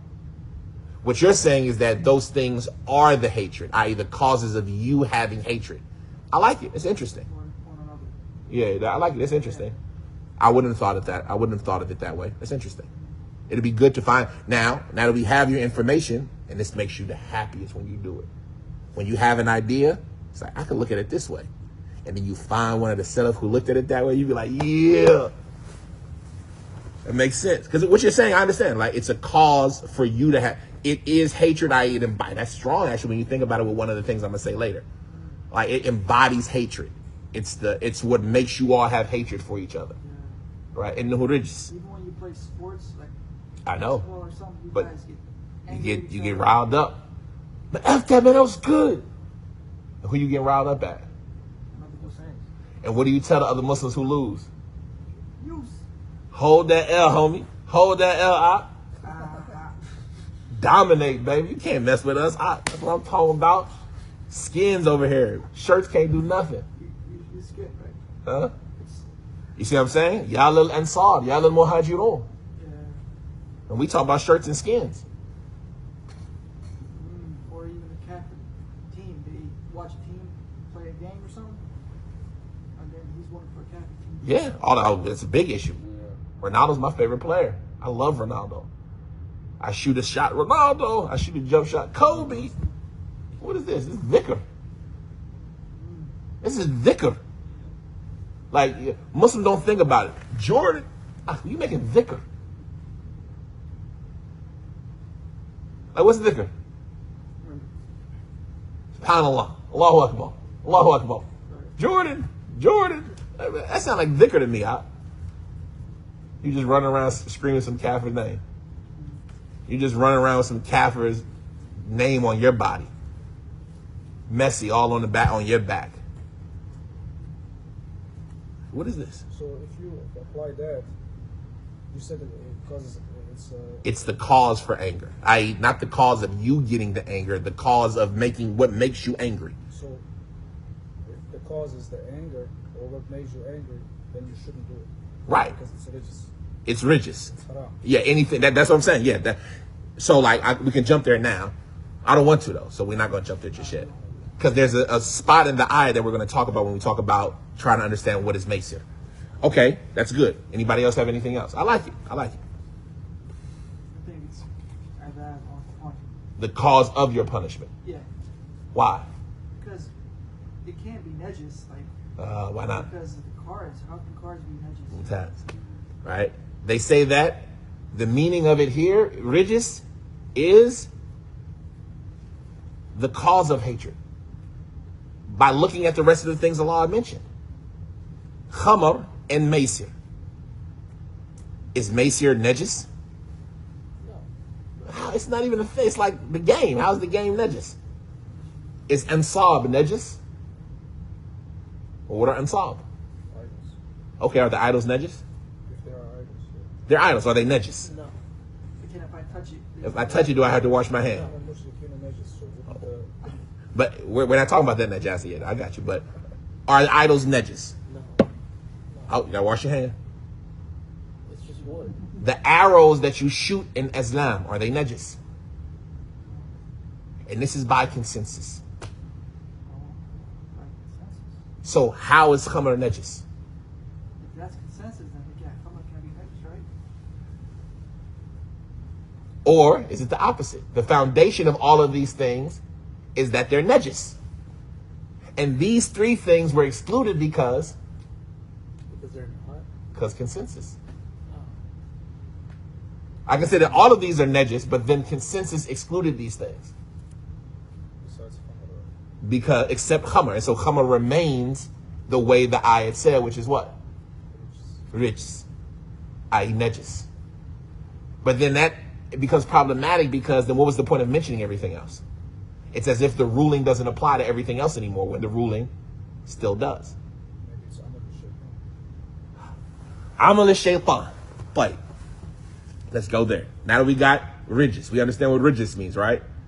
It could mean the cause of anger, the cause of punishment, or najasa. Or what you mentioned, the thing that makes you angry, what causes you to get angry, what causes you. I like that. Huh? Muntasir, that's what I said, you. No, I said Muntasir, you. Oh yeah, the Muntasir, yeah, this is Kola Muntasir. I like that. So, min amal al-shaytan. Some of them say that khamr and maysar were originally invented by shaytan himself. And the people followed him in it. Meaning that the first one to make khamr was who? Shaytan. The first one to gamble was, and he taught it to people. Was it music as well? In Shaitan? During the time of Mazamir, and there's a lot of history to equate music with Iblis and things like that, especially amongst Ahlul Kitab. When they considered him, those who considered him to be an angel, they considered that to be from his roles and responsibilities, like the maker of music and things like that. Especially amongst Christianity, they hold Lucifer as the origin of music. And there's some Al-Mazamir, Quran and Shaitan and things like that. And without doubt, Shaitan has a big role or a big impact that he uses with music. I read that he started instrument. Perhaps Mazamir. Yeah. And then they went to some women. Yeah, perhaps. To draw them in. Yeah. Perhaps. I Perhaps. don't know if it's from Ahlul Kitab or It might be like this statement that we're mentioning. He's the first one who made gambling and it's from them. khamr. It's not necessarily from them. It's from the Salaf, but they don't mention any evidence for it. It's just this is what they say the meaning of min amal shaitan. The shaitan did it, right? It wasn't from the amal shaitan that like khutuwat shaitan, following the footsteps of shaitan, where this is what shaitan wants for you, but you're doing no. This is what shaitan did. He did this. Why is that significant? Because what does the shaitan do? Evil things. Okay, evil things. We got that. So we know it's haram. But what else does he do? Whisper. Disguise people. Does he do clean stuff? No, he doesn't. He does najis stuff. It's the actions of shaitan. He made it. He made alcohol. Right? Imagine somebody making your food. And the shaitan is making your food. You gonna eat it? Why not? It's probably haram. It's najis. Shaitan is najis. I don't want to eat the shaitan making my food. Right? I forgot to mention about Maysar, the Zahiriyya, they say that Al-Ansar wal-Azlam and all of that are najis. Bi Zahir al-Ayat. Yeah, they say it is najis. It's Zahiriyya though. It's like, it's Ayat said rich, it's najis. But how do you know which one to prefer? You see what I'm saying? Whose statement? Because the ayat isn't clear, so you got to look at all the context. So, min amal shaitan. Some of them say that can prove that it's najis. It's the action. This is what shaitan made. Does the shaitan make clean things? No, shaitan makes najis things. What they mean says min amal shaitan shows that it's not najis. No, I'm talking about this statement.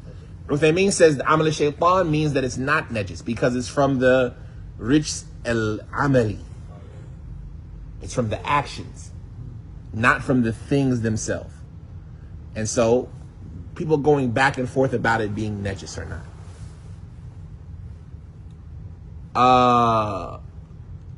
One of the ways that they try to solve this is by saying that it is najis, but it's najasatun ma'nawi. It's abstract najasa, not physical najasa. Abstract najasa is like the najasa of the mushrik. Innama al-mushrikuna najis. Right? The mushrikun are najis not in their touch physically, but spiritually, religiously. They're najasa. The najasa of shirk and sin and disbelief.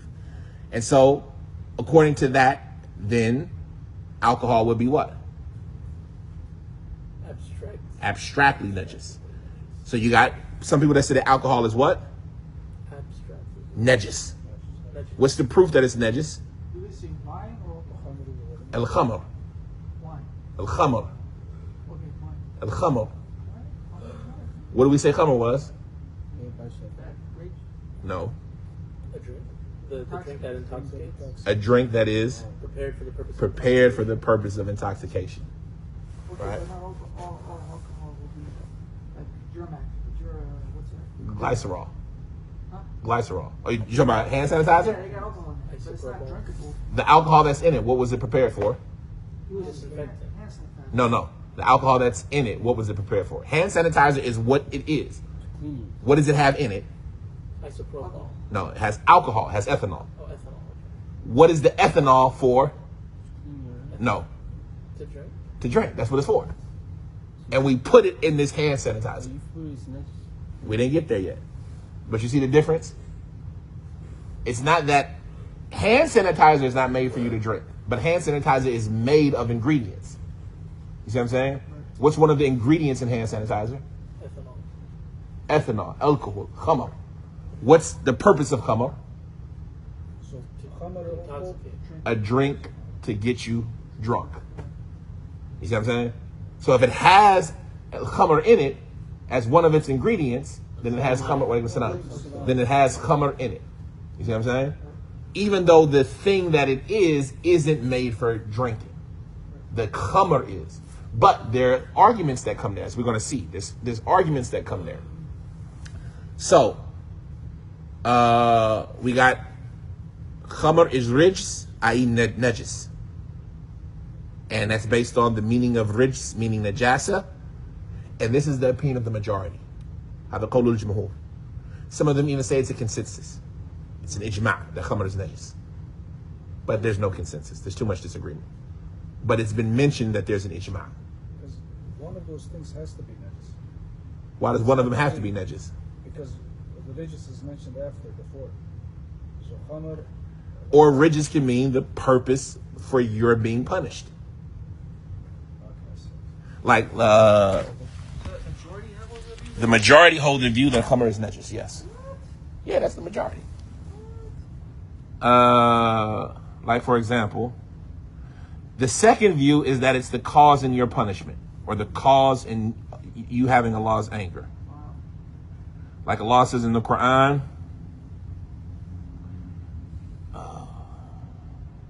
is it the ayah after? no, there's tons of ayahs. I'm trying to find an easy one. Okay. إنما يريد الله ليذهب عنكم رجس أهل البيت ويطهركم تطهيرا.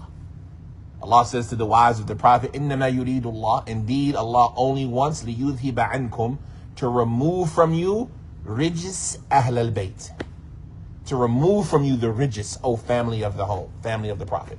What does Allah want to remove from them? Punishment, anger, right? Likewise, Allah says, فَاجْتَنِبُوا الرِّجْسَ مِنَ الْأَوْثَانِ وَاجْتَنِبُوا قَوْلَ الزُّورِ. Stay away from the rijis of the awthan. What is that? Stay away from the rijis of the idols. What is it? Stay away from the rijis of the idols. The shirk, the causes of the punishment that you get from the oath, from the idols, right? The shirk. That's why when you look at the translation, so shun the abomination of worshiping idols, right? The abomination, the evil, the wickedness. Likewise, Allah says,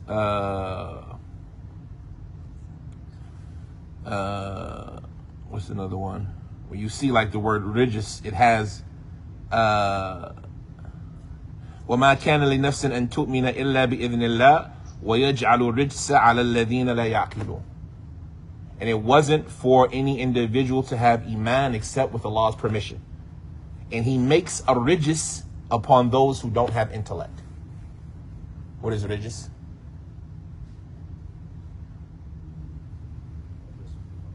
Hatred. He makes hatred for those who don't have intellect. He makes a wrath, they translate it, right? A sakh. He makes hatred and wrath and punishment for those who don't think. So we see rijis, it can mean something other than just najasa. So which one does it mean here? If you say it means najasa, then you say khamar is najis. And you say that this is the foundation in its meaning. But then somebody argues you and says, well, what about everything else? It's not najis. And they say it's not najis. Most of us say it's not najis. Yes, we said the Zahiriyya say it is najis, taking by the generality of the ayah. Except them. Why except them? Because what? It's an important usuli question. Do they count in saying there's a consensus? They're used a lot. So then they count. You can't exclude them. And if there's no consensus, they can be right. even if it's only them who say it. You see what I'm saying? Or you can say, no, the other things aren't najis by consensus, but there's no such consensus in alcohol, so therefore the foundation is that it's najis. Or we can say Allah used it in context with these other things that aren't najis, so context shows us that it's not najis. Or we can say the najasa is najasatun ma'nawi, abstract najasa, not physical najasa. And therefore, they're all najis, but just not physically najis. But however we make our ruling will change, or however we make our statement will change our ruling. Min amal shaytan. Like, fajtanibu. So stay away from it. What does that mean? That it's sinful if you go to it. Okay, that's fine. But what does stay away from it mean? Don't do it. Don't do what? Don't drink alcohol. It means don't drink Nor should you gamble. or do gambling. Nor should you. So you mean it's specific. Stay away from it specifically in these ways. Yeah, ijtanibuhu. It, all of that. Or the rijs of the shaitan is what we're actually be talking about. Fajtanibuhu, the rijs of the amal shaitan. Stay away from the rijs of the amal shaitan. All of these are the rijs of the amal shaitan, so stay away from all of those. But fajtanibuhu is probably referring to the rijs. Otherwise it would have been fajtanibuha. Or shaitan himself. Change the meaning. Yes, I could absolutely change the meaning. Right? I could absolutely change the meaning. Yeah. Fajtanibuhu, I stay away from the shaitan. So which one is it? Most of them, when they talk about it, they say fajtanibuhu. What, before we get into what though, what does it mean to stay away? Not to come close to those actions. Is it general or specific? To those things specifically. No, not to those things, because we don't even know what the stay away from it is referring to yet. Oh. Stay away, does it mean stay away in general or stay away specifically these type of ways of staying away? In general. So then that means you can't use it at all. That means you can't, you said it stays away in general means you can't use it at all. Because Allah told you to stay away from it. So can I clean my dishes with it? Can I clean my hands with it? Hand sanitizer, I'm not drinking it. Can I use it as a medicine? Can I use it as perfume on my clothes? I'm not even putting it on my body, just spraying on my clothes. Allah told me what? But you said it was general. That means you have to stay away from it in every type of usage. Or is it specific? Stay away from drinking it, i.e. alcohol. Stay away from playing it, i.e. gambling. Stay away from playing it or worshiping it, i.e. the idols or shatranj and nadr. Stay away from shooting them, i.e. the arrows and azlam. So both things are said. And so that's where you have to start deciding what does it mean stay away from it. Why do we always talk like this? It's up to you. You got to worship Allah. How do you make these decisions? Looking at the Sahaba is one of the best ways to make these decisions. Looking at the tafsir. How do you do tafsir? Way number one is Quran bil Quran. What other ayat say? Does other ayat explain the meaning of stay away in this context? You see what I'm saying? Does it give me some clues about what is meant by staying away? Quran by Sunnah. Does the Sunnah give me some clues? Quran by Sahaba. Quran by language. I'm looking to see, stay away. I mean, it's general. All right. So what did Allah do in that ayah? Stay away from many of them. He restricted stay away. Allah didn't restrict stay away here. So if Allah didn't restrict it here, and I don't find any context where it's restricted, then what would that mean? That it would be unrestricted. It would be unrestricted. Unspecified, i.e. general. Until you can show me that it is restricted or specified. You see what I'm saying? Because in your ayah that you brought me an ayah that says, Ijtanibu kathiran min al-dhann. So I know there's some dhann that I don't have to stay away from. Ibn Abdulaziz al-Kinani, in that book we talked about, Al-Hayda, one of the arguments he used, which is a good argument to prove that the Quran is not created, and I don't want to get it wrong, but he talks about how, man, this dude was amazing. If I told you, I wrote you a letter, I ain't gonna bring it up. We'll have to read, because like, I can't explain it the way he did it, but he did it so cool. But the gist of it was like, if I write you a letter telling you to be kind to Zayd, my son, right? I give my son Zayd $1. And then I write you another letter that says, give Muhammad $1. And I write you, let's say, 20 letters saying, give Zayd, my son, $1. And I write you 100 letters saying, give Muhammad $1. And you have no information about me other than what I tell you in these letters. But Zayd and Muhammad is my son. Zayd is my son and Muhammad's my son. And then you get this letters from me, and then I come back and say, did you give my son Muhammad $1? He said, I didn't know Muhammad was your son. I didn't know you were talking about your son Muhammad. I didn't know Muhammad was your son. Who's deficient? You for not knowing, or me for not telling you?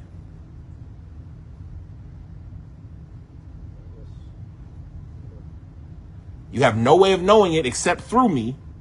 And I sent you 20 letters saying, give my son Zayd $1. I sent you 100 letters saying, give Muhammad $1. I would be deficient because I never told you Muhammad's my son. And then he connected that to say, so this is how many ayahs where Allah told us that he created mankind. This is how many ayahs where Allah talked about the Quran. And in none of those ayahs did he talk about the Quran being created. So who's deficient? If you say the Quran's created. Allah never told you it was created. You have no way of knowing except through Allah. And in 100 ayah, he never told you it was created. And in 20 ayah, he told you he created Adam. So who's deficient? If the Quran's created, it would be Allah being deficient. And thus you've been beaten intellectually. Anyway, the point of it is the same concept here. If Allah never mentioned anything that's limited or specify it, then how can I make it specified or limited? You see what I'm saying? I would need some evidence for that. And so that's what we do when we try to figure out, well, what does ijtanibu mean? Does it mean stay away from it in totality in every type of way that it can be used? And that's going to change the ruling. Or does it mean stay away from drinking it? In the context, what's haram about khamr? The fact that it intoxicates. Drinking it. You see what I'm saying? But if it had other halal purposes, would the Prophet command the people to pour it out? Where did he pour it out? We talked about when khamr was made haram, he had announced that khamr is haram, and he commanded that it be poured out. Maybe, Yes. maybe that was. Why would you pour the jasa out on the street? Which is an argument that people say that khamr is not najis because they poured it on the streets. And you can't pee in the street, Yeah. but they pour khamr on the street. But then the people who argue that say, no, they poured it on the street because the streets were big, so it wouldn't harm the people in the street. And they didn't have anywhere else to pour it. Maybe those. They didn't have drains and sewers. The halal. Huh? So now you want to burden the people to carry it to the khala? Najis? So you want to burden them to carry it to the khala? I'm with you. I don't think it's najis. But that's the argument they make. Now you're giving them a burden that they didn't have to have. Because it's not najis. Huh? I know, because it's not najis. No, but it is najis, but you want them to carry it to the khala. And it's not wajib for them to carry it to the khala. The streets were wide enough. The Prophet did pee in the street. He peed on Sabat al-Tiqom, on the wall of that group of people where the trash collected. Exactly. It wasn't on the streets. So the khamr was in a place where the people wouldn't get affected by it. And in pouring it out in the street, it's greater to educate everybody else that it's haram. Because when everybody sees you pouring it out in the street, they're going to also know what? I got to pour it out. Where if you carry it to the khala, nobody knows what you're doing. Exactly, because it's not najis. No, it is najis. Did you say? But that's an argument. Jama, they say it's najis. Who? Ijma. No, there isn't. There's some people mention the ijma, but there's no ijma. There's too many people who say it's not. But it is the opinion of the jumhur. And that's how the jumhur would answer. Because I believe, like a lot of us use that proof that the Prophet poured out in the street. Had they poured out in the street, if it was najis, you would have did that. But they argue that point with the things we just said. Right? So you going back and forth. But the point is ijtanibu. It's like, okay, stay away from it in totality, or stay away from it in these specific ways. Likewise with gambling, stay away from it in totality would include what? All the forms of Even if there's no exchange, small games. just playing around. Stay away from it, right? Because it's not just stay away from gambling; it's stay away from the mason, right? In any way that it can be used. The ansab, stay away from the idols, any way that they can be used, and can use. If I see like Ibn Umar, he was responsible for an orphan who had, I think, a chessboard or something like that. He destroyed it. Yeah. So that shows you that it could have been used for something else, but he destroyed it. The alcohol, what can you do with alcohol? Medicine. Fire. Medicine, what kind of medicine? Medicine you consume? I don't know. But, like, not medicine, the alcohol can't be used as a medicine, as we'll talk about it some other time. But, like, as a cleaning utensil for your tools, or making fire, putting out somebody on fire. They mention that in the books of fiqh, which is funny to me. Like, how you put somebody out a fire with alcohol, right? But they mention it. You could have saved it to put a fire out, right? And it's like, yeah, you could have did all those things with it. Stay away from it. Can you own it? A person dies, a Kafir family member dies, and they leave behind a distillery. Can I inherit it? Or can I own it from their death, right? The whole argument about can you inherit from a Kafir, right? Let's say I can inherit from the Kafir, or I can take the wasiyah of a Kafir, and they leave the distillery. Can I take possession of it and the alcohol that's in it? I'm not going to drink it. I'm not going to let anybody else drink it. But I'm going to let it sit and turn into vinegar. Can I own it? But Allah said what? Stay with it. Stay away from it. So that would mean I can't what? I mean, you can't. I can't own it. I got to stay away from it. I got to pour it out. I got to destroy it. I got to get rid of it. And so all of these are issues that are going to influence the way that you think about this ayah. Right? Fajtanibuhu. What was another thing they mentioned about this? Was that this, or was this part of the khutbah? Can I Go ahead. add something to one of you? You know how we can consume vinegar, Uh-huh. right? Is there a hadith where the Prophet specifically said we cannot make vinegar? Yes, but they still disagree about it. Oh, yeah? Is the hadith authentic? Is it? And this ayat is part of that disagreement. Stay away from it. You can't turn it into vinegar. While others say no, it's permissible to turn it into vinegar. Some of the Salaf used to do it. Oh, really? Yeah. It's a big disagreement. Okay, Yeah. so And that's the whole argument. Like, if I had to stay away from it in every way, how would you ever have any vinegar? Because vinegar is from it, and you couldn't have got to it without it being vinegar. but you can't make alcohol. You can't make alcohol. No, making alcohol is You make halal. vinegar. You can't make alcohol to make vinegar. But can I make alcohol? Can I make vinegar out of the alcohol I already have? Or can I make alcohol? Who says you can't make alcohol? I shouldn't even say no so quickly. Who says you can't make alcohol? What's the proof I can't make it? Stay away from it. Okay. Then I can't make it. Yeah, okay, right. But if you have But what if I say stay away from it means don't drink it? right. Now you got to prove to me I can't make it. But what about the hadith where the Prophet cursed 10 people? Is one of them the maker of it? Or We know it's the hamiluhu wa mahmuli ilayhi, so you got to look at that hadith and see who are the 10 people that are cursed in it. And so if I can't make alcohol, but I have alcohol, can I make vinegar? It's a big issue. It's a big ikhtilaf. So we have a concept of the meaning of fajtanibu. Who? What is the it? Like we mentioned, it could be the rich, it could be the shaitan himself, or it could be those things. I like that statement. If you say it's the shaitan himself, then stay away from the shaitan, then that changes the ruling, because that means it doesn't apply to what we're talking about. And the prohibition would be in the statement fantahu. Did you see in the tafsir where they said that the fajtanibu who is the shaitan? Because all of them, when they mention the prohibition, they say it's the statement fantahu at the end of the two ayats. So are you all going to say fahal antum muntahun? Right? So are you all going to stay away from it? And so they say that's the prohibition. And a lot of them don't mention fajtanibu, which is if that was the prohibition, then that would have if that was Meaning that gives it some credence for a stay away from him. I stay away from the shaitan. فَاجْتَنِبُوا رِجْ مِنْ عَمَلِ الشَّيْطَانِ. That would be general in anything that's rich. طيب. فَاجْتَنِبُوهُ لَعَلَّكُمْ تُفْلِحُونَ. In order that you can be successful. Before we go to that, the reason to stay away from alcohol is because it's from the greatest of evils. We already talked a little bit about it being al-khaba'ith. But some of the salaf that used to say, لا يجمع الإيمان والإدمان. Iman and constant intoxication can't come together. They can't exist together. Iman and intoxication, constant intoxication, can't exist together. لا يجمع الإيمان والإدمان إلا أن يخرج أحدهما صاحبه. Without one of them getting rid of the other.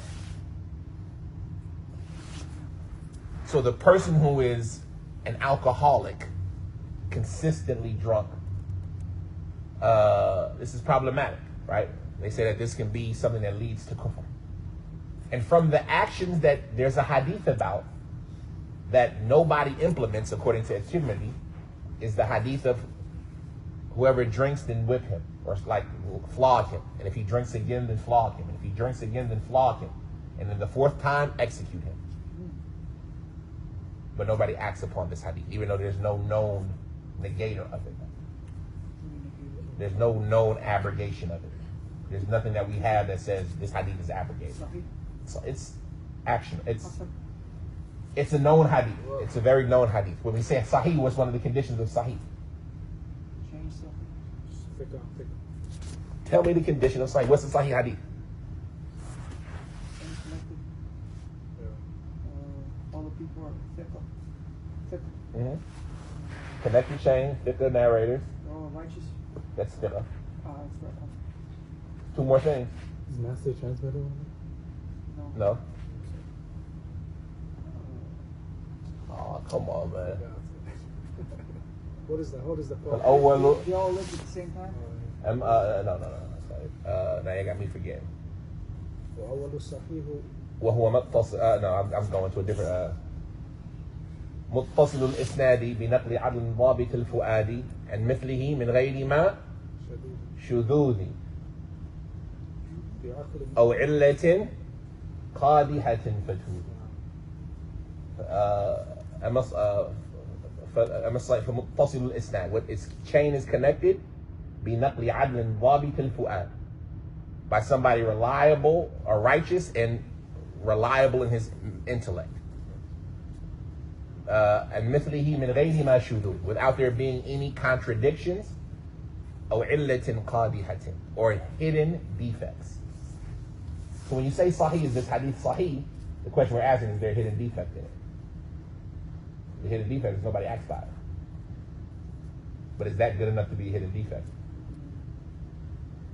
Why did everybody stop acting by it unless there was something wrong with it?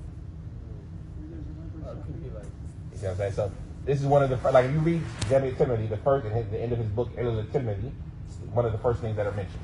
That every hadith in this book, somebody acts by it except these two hadith. And he mentions that this hadith is one of them. That if you drink in the fourth time, he should be executed. Maybe that contradicts Sahih. No, because if it contradicted it, it would be clear what it contradicts. It's just we don't use it for some reason. He says that this is according to Tirmidhi, that nobody uses this hadith. That's the question. It's a hadith that's in his book, and he says every hadith in my book somebody uses it. Somebody says that this is a proof for this. That's why Tirmidhi's always telling you, so and so used it and so did. He says except two hadith, they're authentic hadith that nobody uses, and this is one of them. what's the other one? I have to remember. I can't remember right now. It's the first thing in the end of Tirmidhi. What is it? It's about I can't remember. No, the first hadith in the end of Tirmidhi. The first hadith in Kitab al-Ilm, in the book of the hidden weaknesses. And so, is this hadith, does it have a hidden weakness? Okay, what's the hidden weakness? The hidden weakness is nobody uses it. You had to leave it for some reason. You're saying all the Muslims have unanimously agreed to not use this hadith. Why? Has to be something wrong with it. Anyway, so the point is that this is why we stay away from khamr, because it's something that is said to not be able to exist with iman, to the extent that the drinker of khamr, the one who is continuously drinking khamr, there is narrations justifying his execution. And that's why Allah says, فَاجْتَنِبُوهُ لَعَلَّكُمْ تُفْلِحُونَ, in order that you can be successful. Success in this life is in not doing what? And think about that when you're rectifying a community. Success is in not drinking. Think about the communities that engage in alcohol in abundance. How do you view those communities? Unsuccessful. You look at them and you see the circumstances of the people they're in. You see the lifestyles of the people they're in. They're unsuccessful. Even if they have money. Because somebody might say, well, yeah, I see that in the hood where the winos is at the liquor store. But what do rich Kafirs do all the time? They drink wine all day long. Mimosas, hard liquor. But alcohol leads to failure at no matter what stage, what group of people. Not just in the next life, but in this life, alcohol leads to failure. And the realities of society, when you really look at it, prove that fact. لَعَلَّكُمْ تُفْلِحُونَ. Why? So now that we know the first ayah, the other ayah he doesn't mention it, but the other ayah is an important connection. What is the wisdom that Allah prohibited khamr and gambling because of? إِنَّمَا يُرِيدُ الشَّيْطَانِ. إِنَّمَا, what's it mean? Only. This is all Shaitan wants. This is all Shaitan wants. What Shaitan want? To divide you? إِنَّمَا. If he could only have one thing, this is what he wants. إِنَّمَا يُرِيدُ الشَّيْطَانِ أَن يُوقِعَ بَيْنَكُمُ الْعَدَاوَةَ وَالْبَغْضَاءَ. To place enmity and hatred amongst you. Enmity. He wants to make you enemies. Right now, you guys are what? Companions, friends. If you have some food, what's the first thing you're going to do? You'll come grab some. You see what I'm saying? Look at the society that we would have with friendship. I won't go to bed hungry. If I got a daughter and you're interested, what can you do? Ask her. You can ask. No problem. Because friends will say what? Let's consider it. I'll consider it. Let me ask her. Right? What did Umar and Ali? Let me give you somebody to make you remember how it is to be young. Right? If I die and you marry, it's okay. Because it's friendship. Society grows. Communities develop. The masjid gets taken care of. Schools get funded. People are safe. Relationships. All of this when we're what? And even more than friends, we become what? Ikhwa. إِنَّمَا الْمُؤْمِنُونَ إِخْوَةً. Brothers. Family. The connection between the Sahaba, when you start looking at all of that interrelationship. What's one of the Shaitan's main goals? To break that. To break that. What does he do with magic? Divides the husband from his wife. Divides the husband and the wife. What does he encourage the women with? Taking off the hijab. Ruining the family. Right? What does he do with, what's one of the men, what does he do with, okay, gambling, alcohol, what's it for? You lose your provisions. And make you an enemy. This enmity is one of the ultimate goals of Shaitan. إِنَّمَا النَّجْوَ مِنَ الشَّيْطَانِ لِيَحْزُنَ الَّذِينَ آمَنُوا. He causes that grief amongst those who have belief, saddens them. It ruins their life when you're depressed, when everybody's your enemy. Think about what the children go through of bullying on social media. How would it, think of this generation of children, this generation of young people, how they suffer. All of us got bullied in school, picked on, we picked on. But think about how they suffer now, even more because they have what? More people doing it. People are losing their mind, their sanity, their life, their happiness, just because of the enmity that they have from people that they never met. Of course. But it happens. You see what I'm saying? Like when we were young, you had a community, maybe 5 people talk bad about you and everybody else was cool. You see what I'm saying? Or you have friends who, when that guy would talk bad about you, your friends would build you up. But nowadays, the enmity that you receive online for something from people you don't know, hundreds of people, thousands of people in your comments. You stupid, idiot, I hate your mama. Like, you don't even know my mama. Your mama shouldn't have had you, or wish your dad did. And you understand that this enmity is from who? And you see that in this action, if it's causing this enmity, who's it from? And you learn, this is from the tricks of Shaitan. This thing right here, this comment section, this social media, that's from the tricks of Shaitan. But there's good in it. Yes, there's good in it. But it's bad in it. Right? And so now I got to start weighing. Now I got to start evaluating. Who can use it? Who can't use it? How can it be used? Because Shaitan wants to make us enemies. Shaitan wants to make us sad. Shaitan wants to make us depressed. Wants to break up our families. Your wife is posting something online, and what happens? Somebody slides in her DMs. It wouldn't have happened if she wasn't aware. And now the husband is what? Now the husband is jealous. Why is this man liking your post? Why are you showing the dinner? Oh, I'm just showing the dinner. It was a beautiful meal. Ya ukhti. You got me jealous. You see what I'm saying? You got me mad. Now this other man is saying, sister, may Allah bless you. That's a great meal. May Allah bless you and your children. And you're not saying nothing wrong. Wiping it with a heart. Now we got a problem. Smiley face, googly eyes. And this is happening. And when you talk to somebody, it's like they don't get it. Oh, what's wrong? I just showed a picture of the family. You was in the picture. What's that mean? These things that separate the family, that cause the enmity, that cause the depression, that cause these are from who? And if you know it's from the Shaitan, then I don't need to prove it to you. If you know that this is what Shaitan wants, then I don't have to bring you the dalil that I can't be on social media, that I can't post on Facebook. I'm not saying you can't post on Facebook. I don't have the ability to say that. But let's look at the result. Is it bringing good or bad in our relationship? Is it benefiting or harming? Is it separating or causing togetherness? If it's doing this, especially if you say most of the time, it's from Shaitan.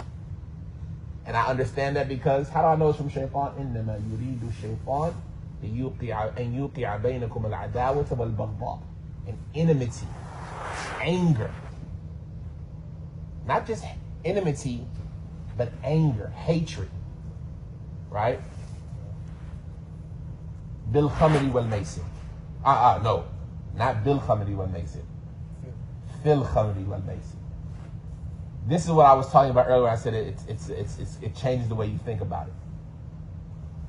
Shaitan only wants to cause enmity and hatred amongst you in khamr and maisir. That's the way you should say it? In alcohol and drinking? How would you say it? Shaitan wants to cause enmity and hatred amongst you, blank, alcohol and gambling. What word would you put in blank? Using. With. Shaitan wants to use these things to cause that. But Allah didn't say bil khamri wal maisir. No, it's not even timing, is it? No, not yet. Also, you mind if I go to the back to eat some chicken? To the back to eat some chicken? Go ahead, inshallah. Just make sure you clean up after yourself, inshallah. Oh, you talking about all the way in the kitchen? Yeah, that's fine. Just make sure you clean up, inshallah. Bil khamri, he didn't say bil khamri, with khamr and maisir. He said he wants to cause enmity and hatred in khamr and maisir. Can it mean with fee here? Oh, it could, why not? But why change? Why use the other word? There's never a time, remember we talked about the huruf. There's never a time, and they call this in Arabic al-ifmar, concealing an extra meaning.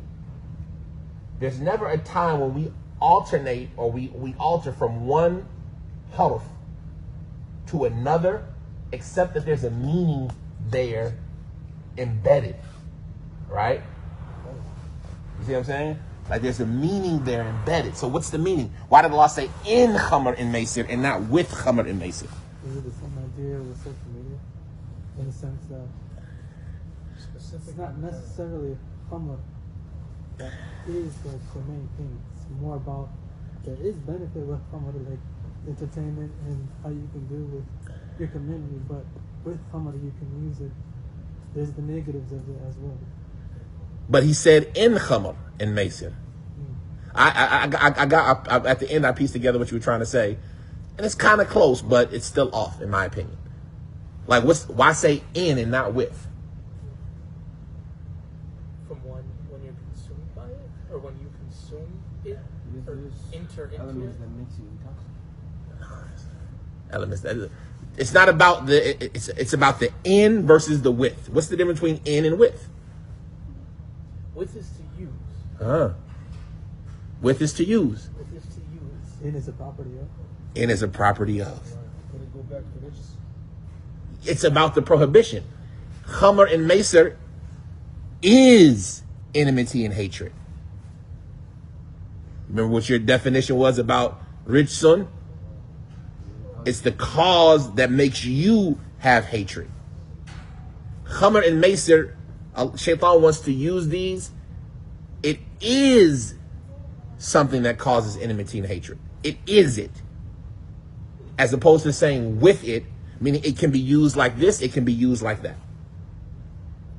Television. Can it be used for good? Can it be used for bad? Social media. Can it be used for good? Can it be used for bad? You gonna say social media is fee, huh?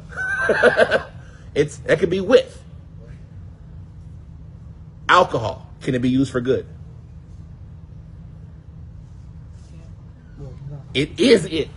It is the adawatu and the baghdha is in it. It's inherent. You can't escape it. It's always going to result in that. Gambling is always going to result in this. Even if you win today, eventually you're going to what? You're going to have enmity and hatred. Even if you all started off having a good time, shaking the dice, blowing either, eventually it's going to do what? Someone's gonna get mad. It's going to lead to enmity and hate. It can't help it because it's inherent. It's a property of. He wants to do it in these things as opposed to with these things. So these things are inherent. Why is that significant? Because it can adjust how you perceive the things that you will compare. If you're saying the with is more so the definition, then anything that can be distracting or anything that can cause enmity and hatred is haram. Because it's from what? Shaitan. And so that goes to those who hold the view that all of the games are haram. And all of the playing is haram. Because those things eventually can lead to what? They can be used to lead to enmity and distraction. I mean, enmity and hatred, distraction and forgetfulness. But if you say that, no, the reason why Allah said, fil khamri wal maisir, it's about that quality being inherent in those things. Then the things that would also be haram are the things that those qualities are inherent in. Not the things that could be this, potentially. You see what I'm saying? And so, like, what other things absolutely lead to enmity and hatred? We got khamr, we got maisir. What else absolutely leads to enmity and hatred? Salt. Huh? And salt. And sab and Islam. Okay, what else absolutely leads to enmity and hatred? It's not an ayat. It's you thinking that. What's something that insulting one another? That's just as haram. Why is that just haram? There's no other thing that it can do except lead to enmity and hatred. Ya ayyuha alladhina amanu. No, what's that? How to start? Which subhanallah. Hujurat. ولا تنابزوا بالألقاب. How does the ayah start though? بس اسم الفسوق بعد الإيمان. No. How does it start though? Okay, what's that? I had that part.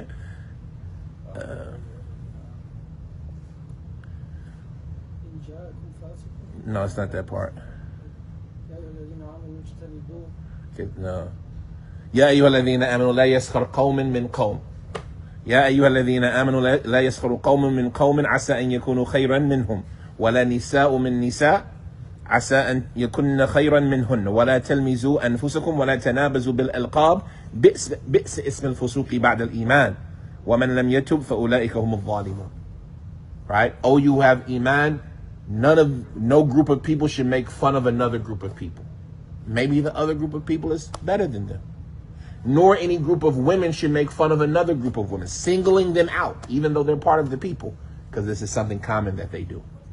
Perhaps the other group of women is better than them. وَلَا تَلْمِزُوا أَنفُسَكُمْ. And don't speak ill of each other. وَلَا تَنَابَزُوا بِالْأَلْقَابِ. And don't poke at each other with bad nicknames. بِئْسَ اسم الفسوق بعد الإيمان. How evil is a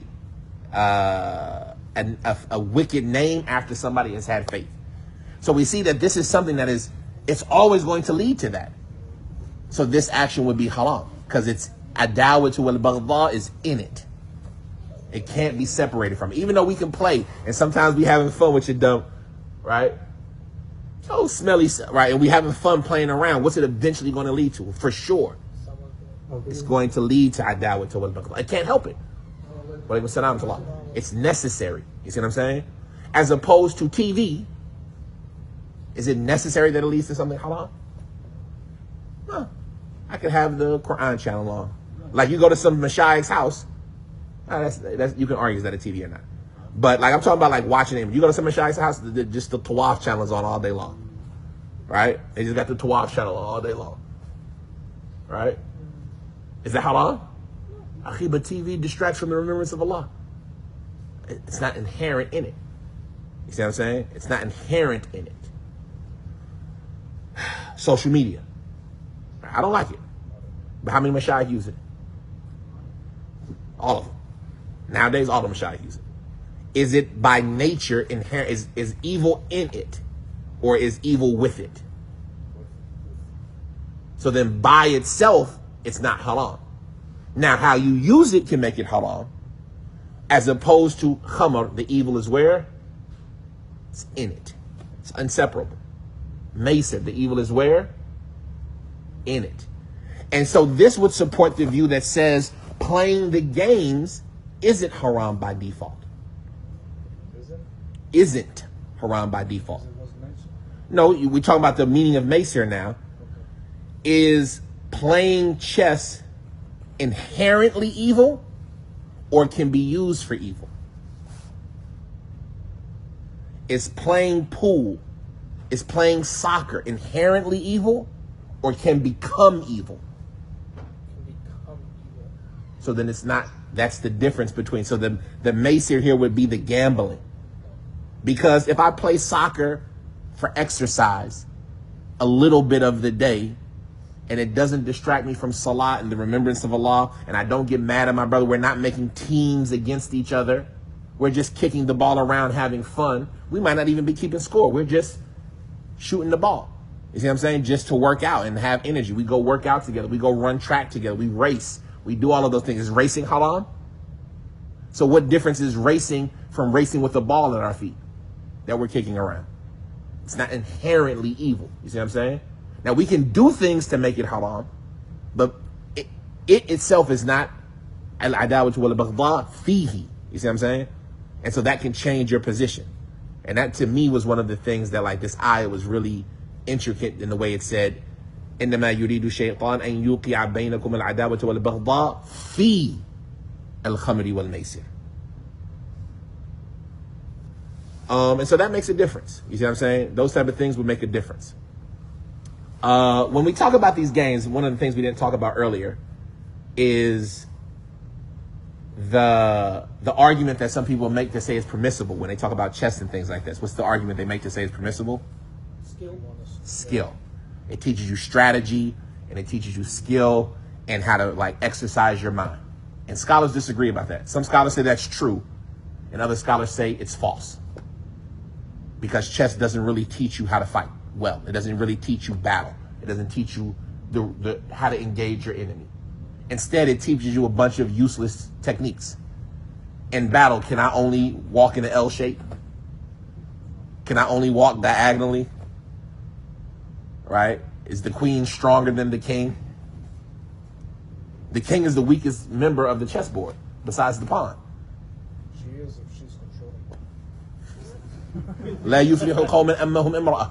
They won't be successful, a group of people that a woman is in charge of them. Right? In chess, what do? Like, you probably don't even think about this. Do you lose chess? I mean, not really. Why not? There's no stake. No. How do you lose in chess? Checkmate. Do you lose? The king is never taken. The king is never taken. What does he do? Gives up. He gives up. He kills himself. Checkmate, and then you just knock your king over. You don't lose. I never did that. Think about it. How do you end a chess game? That is so true. I ain't never think about it. Checkmate. That's why people who are really good at chess, they say checkmate in 5. And the other person looks at the board. You're right. Knocks themselves off. Oh, they resign. That good, huh? If you playing the master, they say checkmate in 5. They just kill themselves. What does that teach you in battle? What skill did it teach you? Suicide. Haram. So some scholars say that the argument that chess teaches you skill is false. And if chess doesn't teach you skill, then what skill are you getting from checkers? What skill are you getting from Call of Duty? Now, but here's an issue. And I remember talking with the kids at school. Because this is where fiqh is always evolving and developing. Like salam to Allah. Hold on. I play Call of Duty, so you gonna tell me that? One thing, a suggestion. And it's not, like, remember, this class, we don't pass judgment. And if it's not haram, what can we not do? Can't judge. Oh, he played Call of Duty, stuff a lot. Because we just talked about that. So I don't know that Call of Duty is haram. But one thing you always want to avoid, and they talk about it in the games, keep things that are unencouraged private.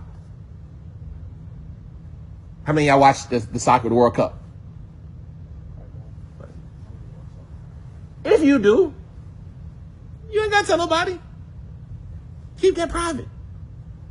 How many of y'all, one of the most abe things to me is a Super Bowl party.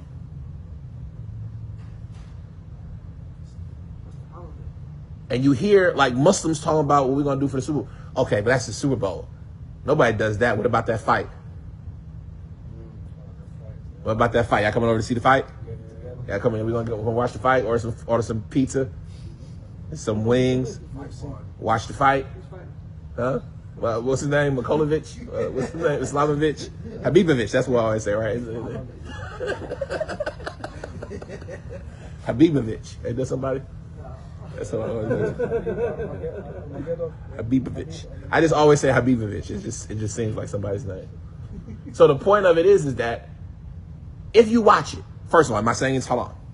I don't have the qualities to say it's halal. 2, if you watch it, keep it private.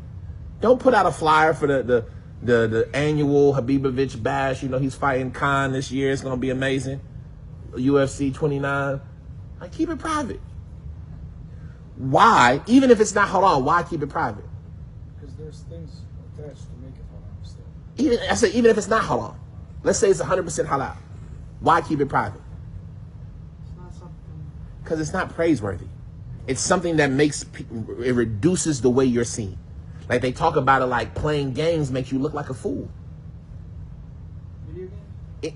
Games. They didn't have video games. Oh. Playing games make you look like a fool. And what did Imam Malik say? He said the statement of Allah. وَمَا بَعْدَ الْحَقِّ إِلَّا الضَّلَالِ. What's after the truth except falsehood? What you're doing is make-believe.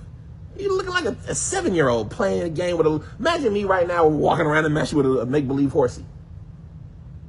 What you going to say about Abdul Hakim? Or chasing Pokemons. Yeah, I mean, imagine Abdul Hakim in the thobe outside. Hold on, pull over. That's a Shar right here. How you gonna look at Abdul Hakim? What about like the people that like will go and invest money in like cards, like Pokemon? How do you look? That's scary. You look like a fool. Yeah, but you do it as like an investment to. That's a different question. Can you invest in? First of all, we got to establish is it haram or not. Then we have to establish does it have value or not, and then we have to establish is the value because of what it actually is or just the people placing a value, and does that become permissible or not? All of those things are studied in the book of buying and selling. What about, is that considered maysir, like gambling? No, it's so that's investing. Yeah. And some people, there's conversations that try to make maysir kind of like investing in some aspects when they talk about the uncertainty of it and the khatar. But that's not per se gambling, even though some people will make it like that. I did see some statements that people made. Some of those, they call it muzabana. And like that's kind of one of the things, like selling lamb for, selling a live animal for animal meat. Yeah. Right? And they included that in gambling. Right? Selling a live animal for animal meat. Because you don't know if the animal that you're buying has more meat or less meat than the meat you're giving for the animal. But that's a different issue. But the point of it is that, so you keep it secret because if nothing else, it can reduce your perception. Even though we're not going to change the way we look. And that's why like there's disagreement. Like Shafi'i says that's okay. But some scholars, the majority of them would say they would reject your testimony. Even if you were righteous. If you were known to play games, they would reject your testimony. This guy plays games. Right? This guy, he plays soccer. So are they using You're misguided. You're not on the truth. You're over here doing make-believe. So I'm not saying it's haram, and I'm not saying you can't do it. But if nothing, and they talk about that with the people who say that it's okay to play games. They say one of the because they make the people who say it's okay, they make conditions. Like it can't distract from salat. It can't be something that preoccupies you. Like if you do it once a month, twice a month, some families might have a game night or something like this. But it can't be something that you do constantly. And it can't be something that distracts from the remembrance of Allah, as we're going to talk about. Nor should it be something that you do openly. Well, yeah, it can't cause enmity and hatred, yeah. But it shouldn't be something you do openly, right? Like in New York, what do they have? The chess tables where everybody's just outside playing chess. Or old men just sit outside playing chess or dominoes or something like that. We say, no, this is Ayat. Right? And it's not meaning that it's haram. It's just, it's not befitting the person of righteousness. You see what I'm saying? The person of righteousness doesn't find himself in those environments. That's the common people stuff. You see what I'm saying? You see the imam at the pool hall. I love shooting pool. But it's not appropriate to be at the pool hall. That's why we say we're just not that good of a Muslim. That's why people fear like you're going to be judged. No, I'm serious. No, I understand what you're saying. But is like everything is haram. But it's not that it's haram. There's two sides to it. One, you're not going to be judged. Two, you are going to be judged. Yeah. But like, what's the balance in that? One, you're not going to be judged by righteous people because they understand that everybody is a person. If they're really like honestly in deen for themselves, then they don't judge you. They just say, this guy might not be good. Who am I to judge? That's what who am I to judge? I got my own. If you knew if my sins had a smell, you wouldn't sit next to me. You couldn't bear to sit next to me. What about the statement of Umar? That we don't judge what's in the heart, we judge what's on the action. That's what I'm saying. So you won't be judged in certain aspects, and you will be judged in certain aspects. You won't be judged in the aspect that who am I to judge? You won't be judged in the aspect that what does my judgment by nature mean if it's not haram. You see what I'm saying? If you're obeying the law correctly and I just don't like what you're doing because of my personality, why are you wearing a blue shirt? I was just cheating. You want to catch Abdul Hakim in the why are you wearing Karkana? You want to catch Abdul Hakim in the Karkana, right? Now, is it haram? I can't go to say it's haram. You see what I'm saying? I wouldn't do it. But does that give me justification to now look down on you? So you won't be judged. But you will be judged in the fact that what you do represents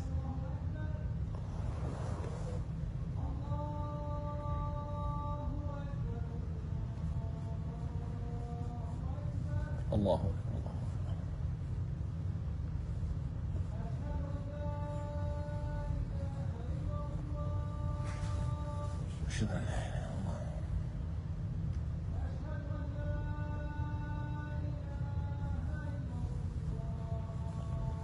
أشهد أن لا إله إلا الله.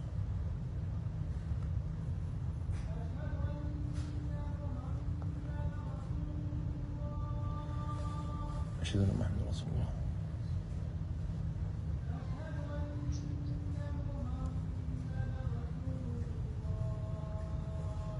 أشهد أن محمد رسول الله.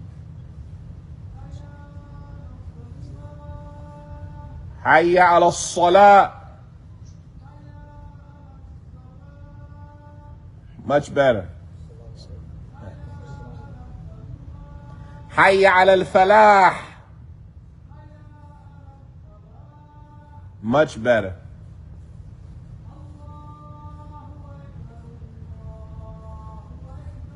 الله أكبر الله أكبر.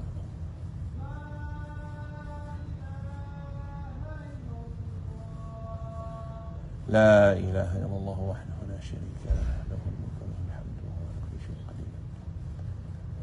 والصلاة القائمة آتي محمد الوصيلة وفضل والبعث المقام المحمود الذي وعدت رضيت بالله ربا وبالإسلام دينا وبمحمد صلى الله عليه وسلم نبيا ورسولا. Now, so when I say you won't be judged, meaning who am I to judge you? And be judged by who? But when I say you will be judged, because what you do determines who you are. So people of certain positions can't do certain things that other people can do. Scholars can't carry themselves like common people. Judges can't. A judge in Islam, some of them make it haram for the judge to go to the market. Because what's the judge going to get when he goes to the market? Discounts. Favors. No, the imam. I go to the car dealership and what do they want to give me? Or I go to the restaurant, what they want to give me? No, imam, it's on the house. It's on the house. I don't deserve that. What did I do to deserve that? They like you. What did I do to deserve it? So with the imam, it's less problematic. But even as the imam, it's like, am I trading on my religion for this favor? But when you're the judge, now this is bribery. Because when you come to my court, I remember what you did for me. You gave me a good deal on that car. How can I judge against you? You helped me out so much. You looked after my children when they were sick. You gave me that apple when I was your teacher. How can I fail you now? You're such a good student. Yeah, your grades, your test scores don't show it, but I really like you. And I don't want you to have to spend a year here. I'm going to change your grade to make it better. And so the point of it is that like everybody can't conduct themselves in the same way. And so you will be judged in the aspect of who plays with games? Children. So if I see you playing with games, I'm going to think you're a what? Child. You're acting like a child. Because that's what, now, all of us like games. Right? It's by our nature. All of us like, play a game of spades, play a game of Call of Duty, play a game of soccer, play a game of basketball. And I'm not in the position to say it's haram. But all of this goes back to, like, you got to be conscious of, like, I'm not going to blurt out, like, we was out there, I played Call of Duty. Now, all of that being said, where I was going with this, when I said, okay, is it haram in itself or can it lead to haram? And we talked about how some of the stuff, what they said about shatranj and things like that, that it doesn't teach the skill of battle. Some of them say, no, it does. When I just said out. Some of them say, no, it does. Because it makes you think. And it's not just a game of chance. You actually have to think to play it. And like when we look at this nowadays, I was talking to the children at school, when we talk about Call of Duty, how is war conducted now? Huh? Drones. How do you control drones? Controllers. War nowadays is like a video game. A lot of war nowadays is like a video game. That's fine, but that doesn't change what the war is.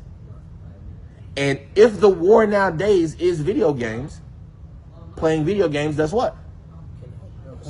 Teaches you the art of war. Because nowadays our war is conducted by some little kid sitting at a desk using a drone. And if he's flying a drone at you and you need to fly a drone at them to crash into their drone before their drone hits you, who you need to fly your drone? Someone who knows how to. Somebody knows how to play drone crash, right? And so does that become a skill? So when you see parents like really hard on their children for video games, and I need to be one of those parents who is hard on their children for video games. I say I should be one of those parents who is hard on their children for video games. I mean, like, if I could do something right now, like, I should be hard on my children for video games.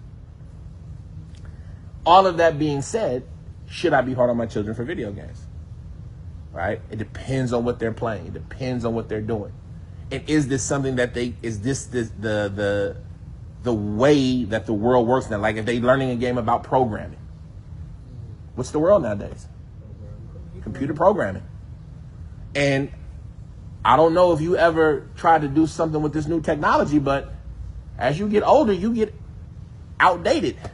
I was cold with technology 10 years ago. Nowadays, I'm like, what is all this stuff they talking about? I have no idea.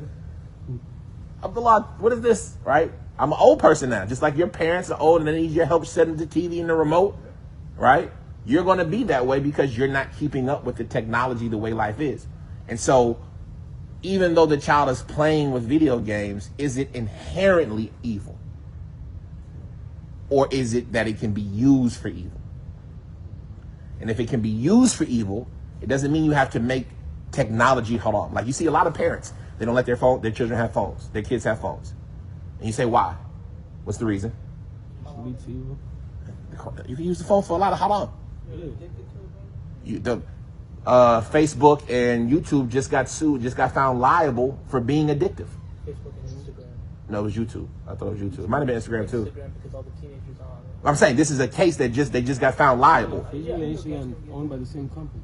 They can be, but are they? You see what I'm saying? And that goes back to that khamri wal maisir, because alcohol and gambling are what? Addictive. You see what I'm saying? So now you're looking like, man, now you see, I can make a good argument. Or I could say, if you don't give them a computer, how are they going to survive in the 21st century? I can say, well, the Salaf didn't have computers and, go back to the donkey and the camel. Okay, that's all great. But right now we live when? We live now. And if you don't know how to use a computer now, it's going to be hard on you. It's going to be hard to get a job. It's going to be hard to work. It's going to be hard to learn. Because most educations are via what or on what platform? You don't know how to use Zoom. How are you going to work? Like we sit down. Yeah. You don't know how to do Adobe. You don't know how to do these things. It's going to be hard to work. And so, if that's the case, do you just forbid them from it and say no? Or do you put the limitations to make them not be able to use it in a haram way? And alhamdulillah, those things are available. And a lot of times the parents, and I like I said, I'm not making myself, better in this. A lot of times the parents who default to just take away is out of laziness. Because it's easier just to prevent than to raise. It's much easier to just say, no, you can't have. Than to say, okay, you can have, but you got to do it this way. Then I got to watch you do it this way. And I got to make sure you're only doing it this way. And I got to supervise and follow up behind. And I'm busy. And I want to watch the game. But I can't watch the game if I got to watch you. And so a lot of times it's laziness. And that's why Allah encourages us to not be lazy raising our children. وَأْمُرْ أَهْلَكَ بِالصَّلَاةِ وَاصْطَبِرْ عَلَيْهَا.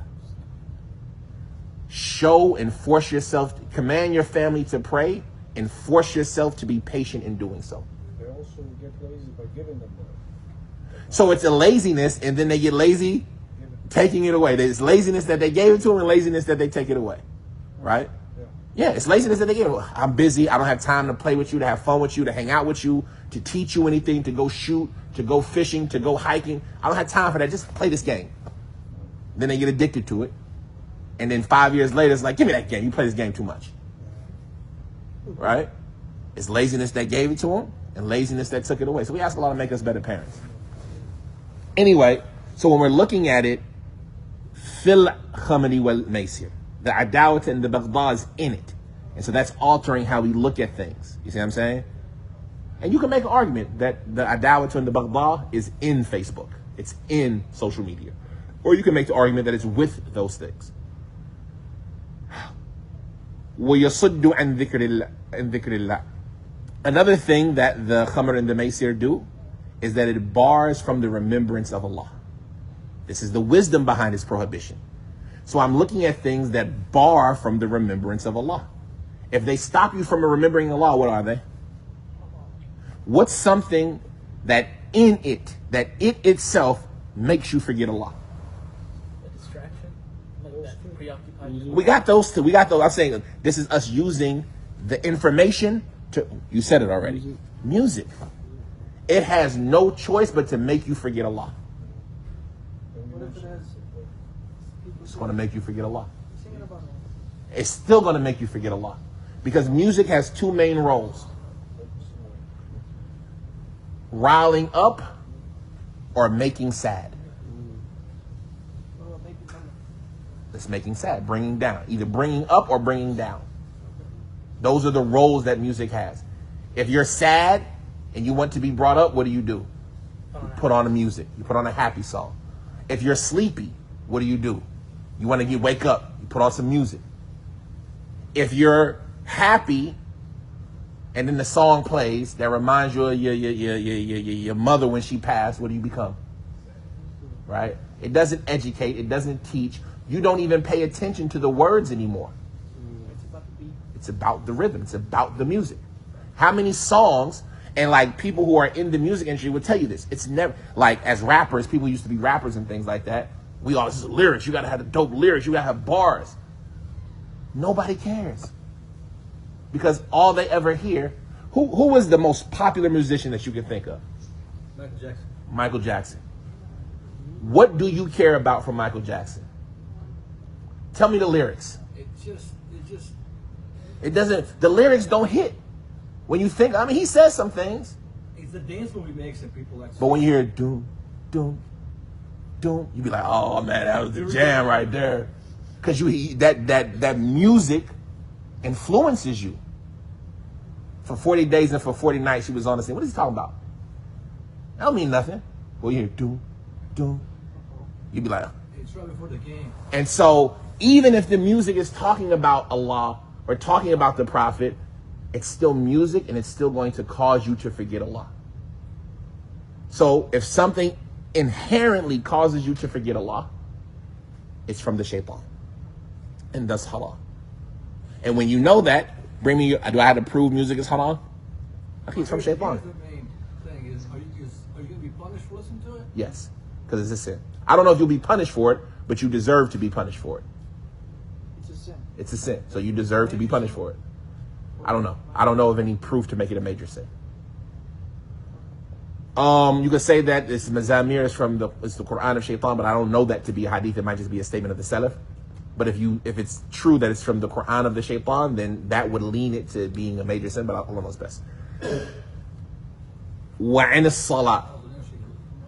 What else does Khamr and Maisir do? It bars you from the remembrance of Salah, the remembrance of Allah, and it bars you from Salah. Anything that stops you from praying is from the shaitan. Anything that gets in the way of you praying, inherently. Why do we keep talking about inherently? Because what gets in the way of a lot of people from praying? Work. Laziness. Well, let's look at the difference. Laziness inherently bars you from salah. That's something that it can't do anything but bar you from salah. But work, is it inherently something that bars you from salah? No, you can go to work and pray. But if you're lazy, those two, you see what I'm saying? So laziness is from shaitan. You see what I'm saying? And it influences the way that you think. Who stands to salat lazy? Munafiqun. إِذَا قَامُوا إِلَى الصَّلَاةِ قَامُوا كُسَالًا يُرَاءُونَ النَّاسِ. Laziness is something that you have to combat. Do I have to combat getting a job? Sometimes, yes. No, I don't have to combat it. I can have a job. Like It's my job. So there's a difference between the things that are inherently that thing and the things that can become that thing. The things that can become that thing, you have to take the precautions to not let them become that. Not become the distraction from the remembrance of Allah. Not become the distraction from the salah. Not become the cause of enmity.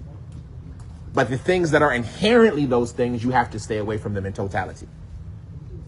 فَهَلْ أَنْتُمْ مُنْتَهُونَ. After Allah mentions all of these things, he says, so are you not going to stop?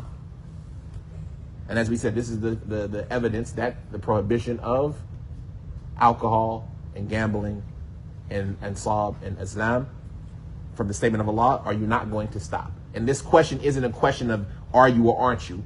It's a question of stop. It's a question that means stop. All right? Are you going to stop? Are you going to stop? I stop. When you're beating your child, what do you say? You going to do it again? You going to do it again? What do you mean? Don't do it again. Right? So, فَهَلْ أَنْتُمْ مُنْتَهُونَ? I stop. Yeah, go ahead. It's backgammon. Backgammon is a game. Just Google it. Backgammon. It's noddled. Backgammon is noddled. What is that? Noddled is the one that there's a hadith. من لعب بالنرد أو نرد الشير فكأنما صبغ يده في لحم الخنزير ودمه. Yeah, he.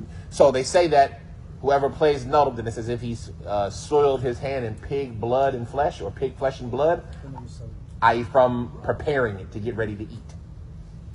You see what I'm saying? It says about Salah. I actually wanted to ask you about that. Go ahead. It says what about Salah? It says, the Prophet ﷺ said, مثل الذي يلعب بالنرد ثم يقوم فيصلي مثل الذي يتوضأ بالقيح ودم الخنزير ثم يقوم فيصلي. Where's that at? The one I know is in Muslim, and it doesn't mention all of that. This one is أخرجه الإمام أحمد بسنده ومتنه وضعفه محكوم. في سنده ومتنه what? Where? No, you said أخرجه إمام أحمد وفي سنده ومتنه بسنده ومتنه أو بسنده ومتنه وفيه وقد ضعفه وضعفه محققه هو أحمد شاكر.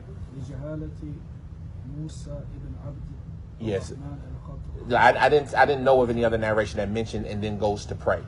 The hadith that's in Muslim is just general. Whoever plays with Nafd al-Shir. This is Muslim Imam Ahmad. Yeah, this is Muslim Imam Ahmed, but fihi rajul majhul. And so the hadith in Muslim would be the one that you would take. Because remember, where do you go when you want the hadith the way it said? When you want the best version of the hadith, what book do you go to? Muslim. Yalla, salah.